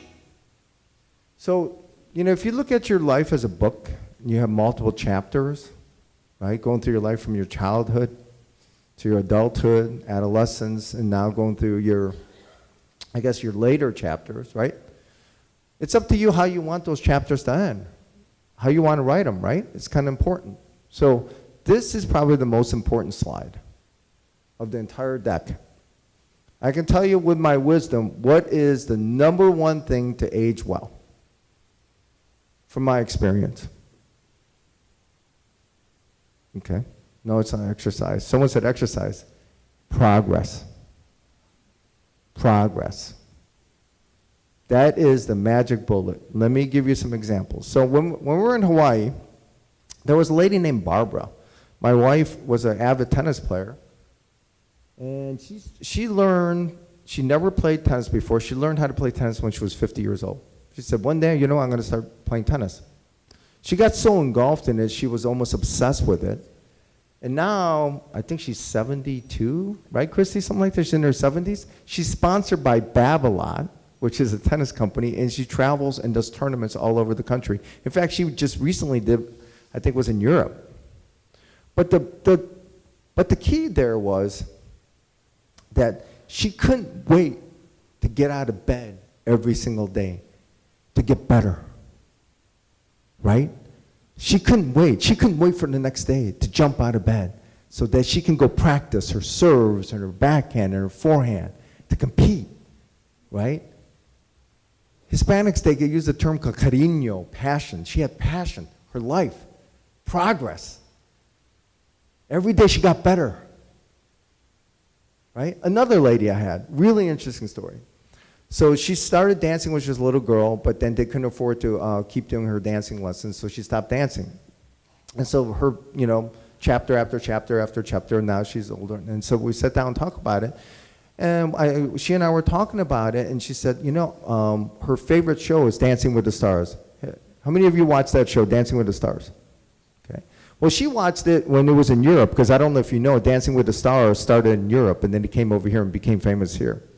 So her dream was always to become a professional dancer, right? And so she wanted to be a ballroom dancer. She talked about how she watched the Fred Astaire and Ginger, all those movies. Do you guys remember that, Fred Astaire and Ginger movies? And I said to her, I said, so what's stopping you from taking ballroom dancing lessons? She's like, I don't know, I think I'm too old. I said, why do you say that?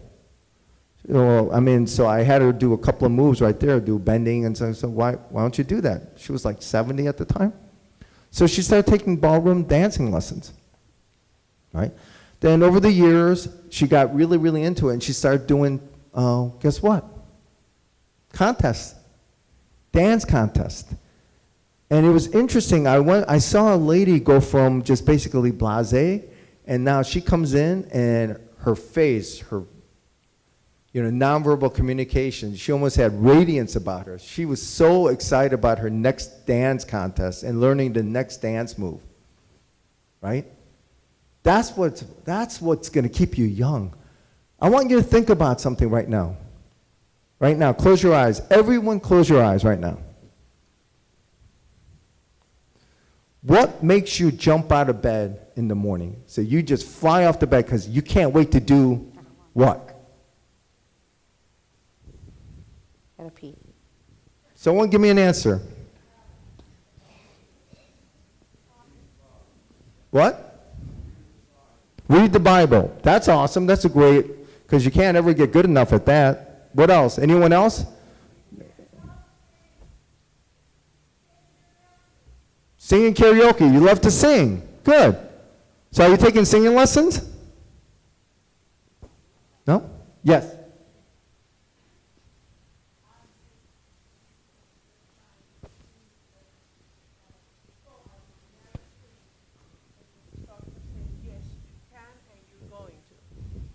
Singing lessons. Okay. So singing lessons. So you're taking singing lessons.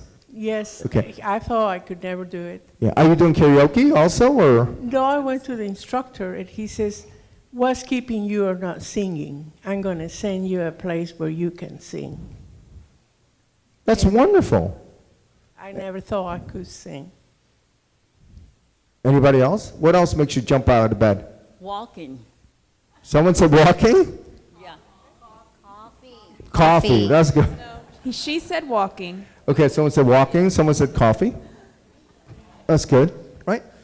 So if you think about that, I'm being honest with you. If you're being honest with yourself and you're saying you're having a hard time to understand, okay, what makes me jump out of bed tomorrow? I can't wait to get up and do what? That's a problem. You want the fountain of youth? That's the fountain of youth, folks. Find something that you can start in seeing progress. Whether you want to write, whether you want to play an instrument, learn a new skill. You remember neuroplasticity? Right? Think about this for a second. This is an actual true story. So think about, you have an active career, you have a great life, so forth and so on, and then you get in a car accident. You're paralyzed from your lumbar spine down. True story. Right? I think I'm sure there's a lot of veterans out here that's seen very similar stories, right? So you're paralyzed. So what do? Right? You have a couple options. Very difficult, right? Traumatic, so forth and so on. So how many of you guys seen wheelchair tennis?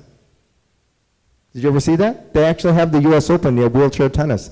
I don't know if you know that or not. So there's wheelchair basketball, there's wheelchair tennis, there's all kinds of things that happen. There are people in a wheelchair running marathons, right?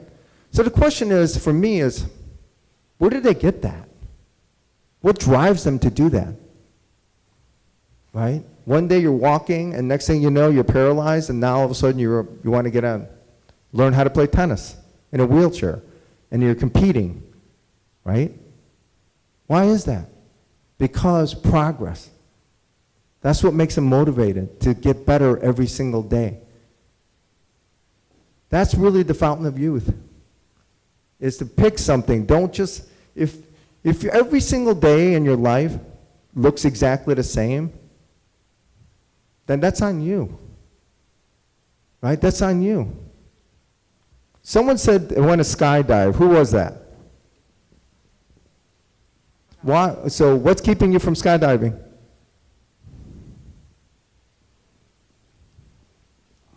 She said the cost. Money. Money. The money? Really? I don't think it's that expensive if you want to do a tandem dive. It's not that expensive, I don't think. I'm sure someone that you know would be willing to pay for it. You. So this is the key, folks. We talked about all the systems and everything, but the key to aging better is to be passionate about something, really getting your teeth into something to say, you know what, I can't wait to get out of bed so I can go do X, Y, Z. What is that for you? If you can find that, then I've done my work today, because I will tell you that's going to get you younger than any other pill that you can take. Right? That's the key.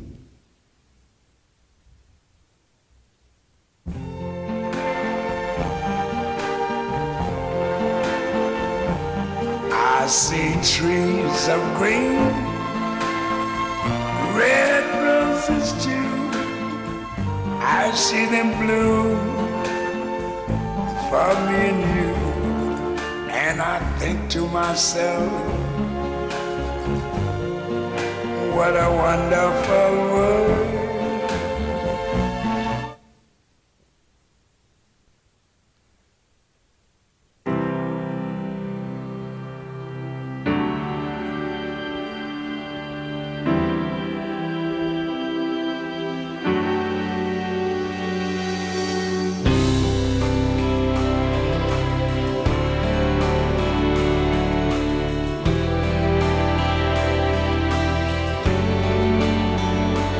said I was in my early 40s with a lot of life before me, when a moment came that stopped me on a dime.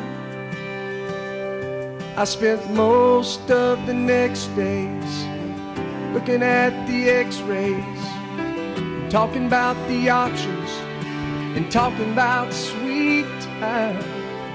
I asked him when it sank in that this might really be the real end. How's it hit you when you get that kind of news? Man, what'd you do? And he said, I went skydiving, I went Rocky Mountain climbing, I went 2.7 seconds on a bull named Blue Manchu, and I looked deeper and I spoke sweeter and I gave forgiveness I've been denying. And he said, someday I hope you get the chance to live like you were dying. I love that song. How many of you guys know that song? You know, yeah, interesting. Look, I will tell you, it's been wonderful sharing this moment with you. I can tell you that I've been doing this for 28 years. And it's really interesting to me how, you know, different people react to different kind of situations with stress and what happens to their children and so forth and so on. But one thing that's really important that I think you all need to know is that I know we're all getting older, okay, and obviously the older you get, the time travels faster. Doesn't it seem like it goes faster? Do you remember when you were young and you can't wait to be 16 so you can drive your car and get into trouble? Do you remember that? It seemed like it took forever to get that, you know, to be 16. But after that, it goes fast, like that, right? In a flash of a second, right? And that song, Chapters, we talked about it. Your life isn't over, not even close. Not even close. Okay?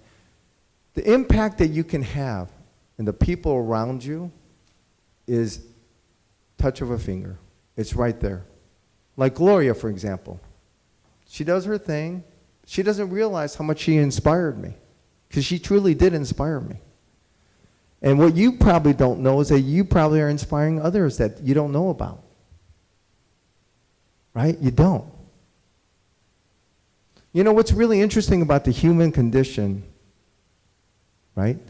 We want very special interpersonal relationships. We need that closeness. And one person at a time is more impactful than a large population. I'll give you a prime example. We just went through something in September, 911, right? Do you remember that? Everyone remember that? Right? I gave this example before.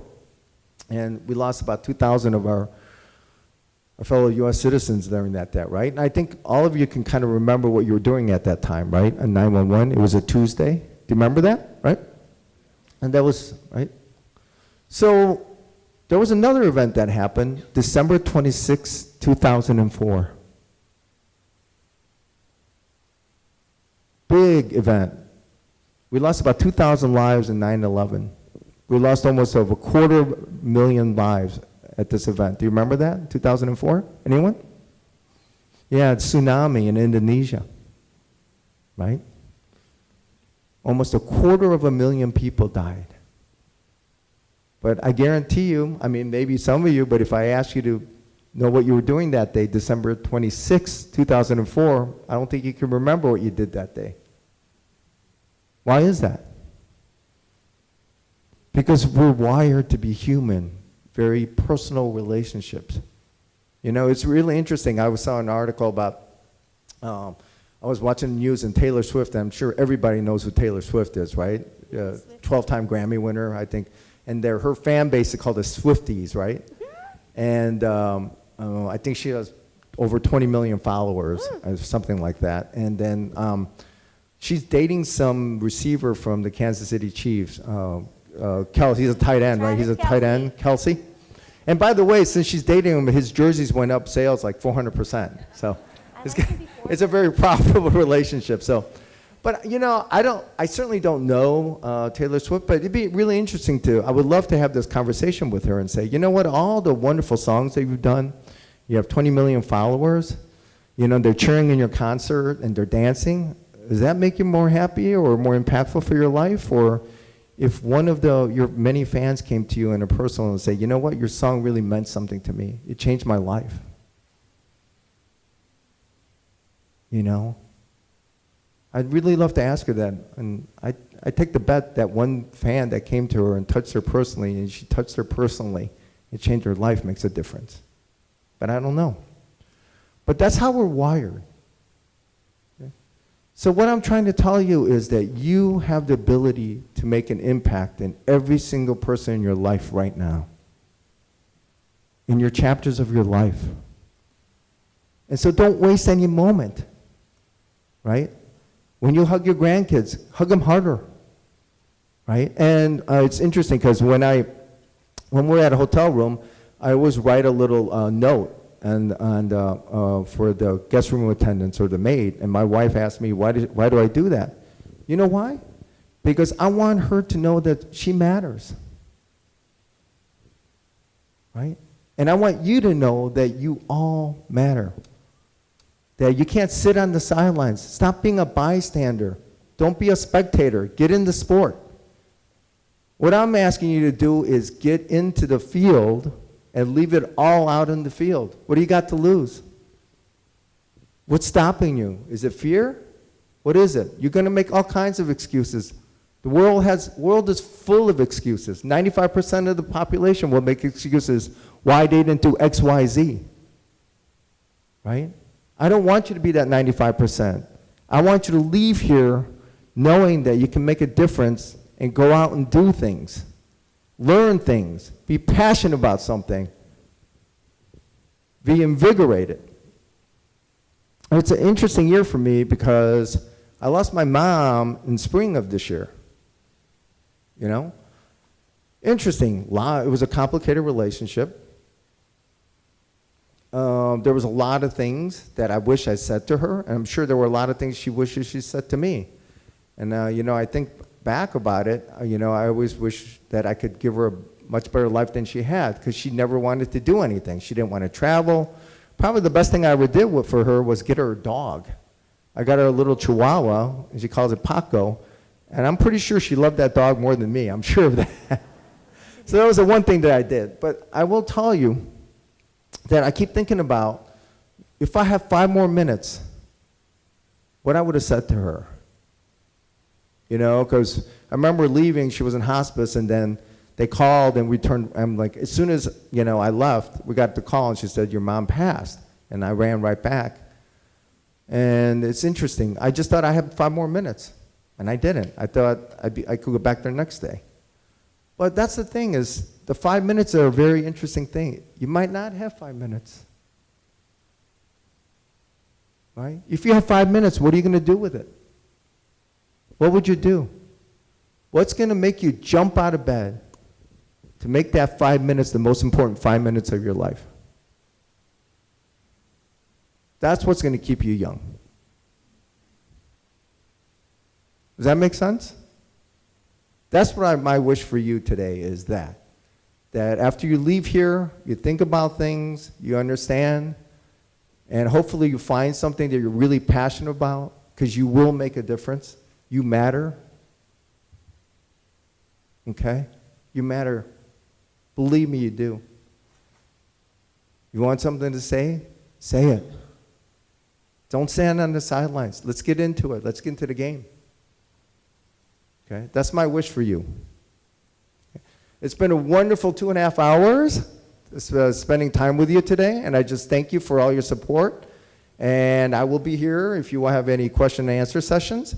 But I do have a couple other slides, and I think we have another. Yeah, the big thing is that we have our raffle. We have 2 more. What? 10 more raffles? 2. 2. I'm sorry. We have 2 more raffles. So stay here, and hopefully you get this. And again, this will all be available for you. Okay? Thank you all for being here.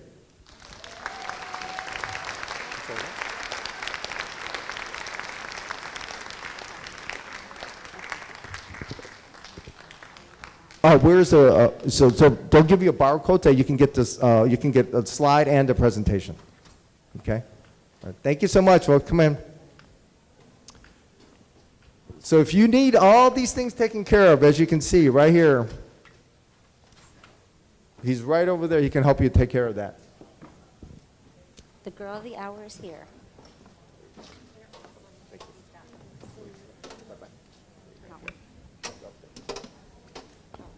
Hello, we're back.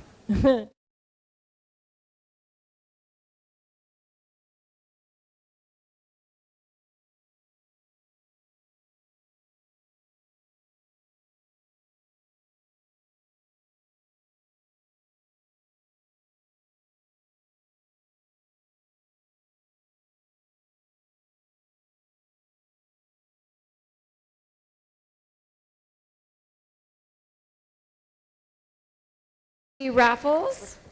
Okay, we're going to do, there is a raffle from Nick Sasoyan Law Offices with all, so this information right here, like you said, there's a barcode there. Don't ever, Dr. Pack has taught me one thing. Don't ever leave this world without taking care of these items because you don't want your family fighting or things being undone. So Nick has been generous in providing some what was it? It was the first thing. Wills and testaments, $750 value. Wow. So you're going to pick in the blue. So hopefully you stayed. 7085. 7085. 7085? All right. Nope. Grab your blue tickets. Let's do it again. Marty, you're so cute. I just love you. 7175. 7175. Oops. No? 7175. There Right you here. are. There you go. Very good. Congratulations. Okay. And then next, let me bring it out. Do you need help? No, I think I can push it. So if you want to go over to Nick's table, Nick has your... Nick is right there in the corner. Nick, raise your hand. That's it. Okay, so we have a flat screen 55-inch TV here. I come with it. Oh, well, there you go. That just upped the value. So this is with the raffle from all the vendor tables that you went around and had the cards stamped. Okay, hopefully they're still here. Francis Linarts. Francis? Oh, she did. That's okay, because we did say for this particular one you did not have to be present because we have your name and your phone number to be able to call. So we will call get Francis. this TV to her. Okay? Thank you so much, everybody, again. We do appreciate... Oh, what? Oh, you are Francis. You little sneak. No, that's not... Okay, let's see your ID. Come on. Okay, Francis and Roy. It does say Francis and Roy. That's Roy? Okay. Let's verify that. Perfect. Roy. I know. Hey, we're going to load this up in a Lincoln out back, parked on the curb, which is mine. Oh. I believe you. But no. Allison already said that's Roy. For real. Yes, we want to put this one. Good job. Take a picture. Good job. Good job. Thank you. Everybody drive safely, and we hope to have you here next year.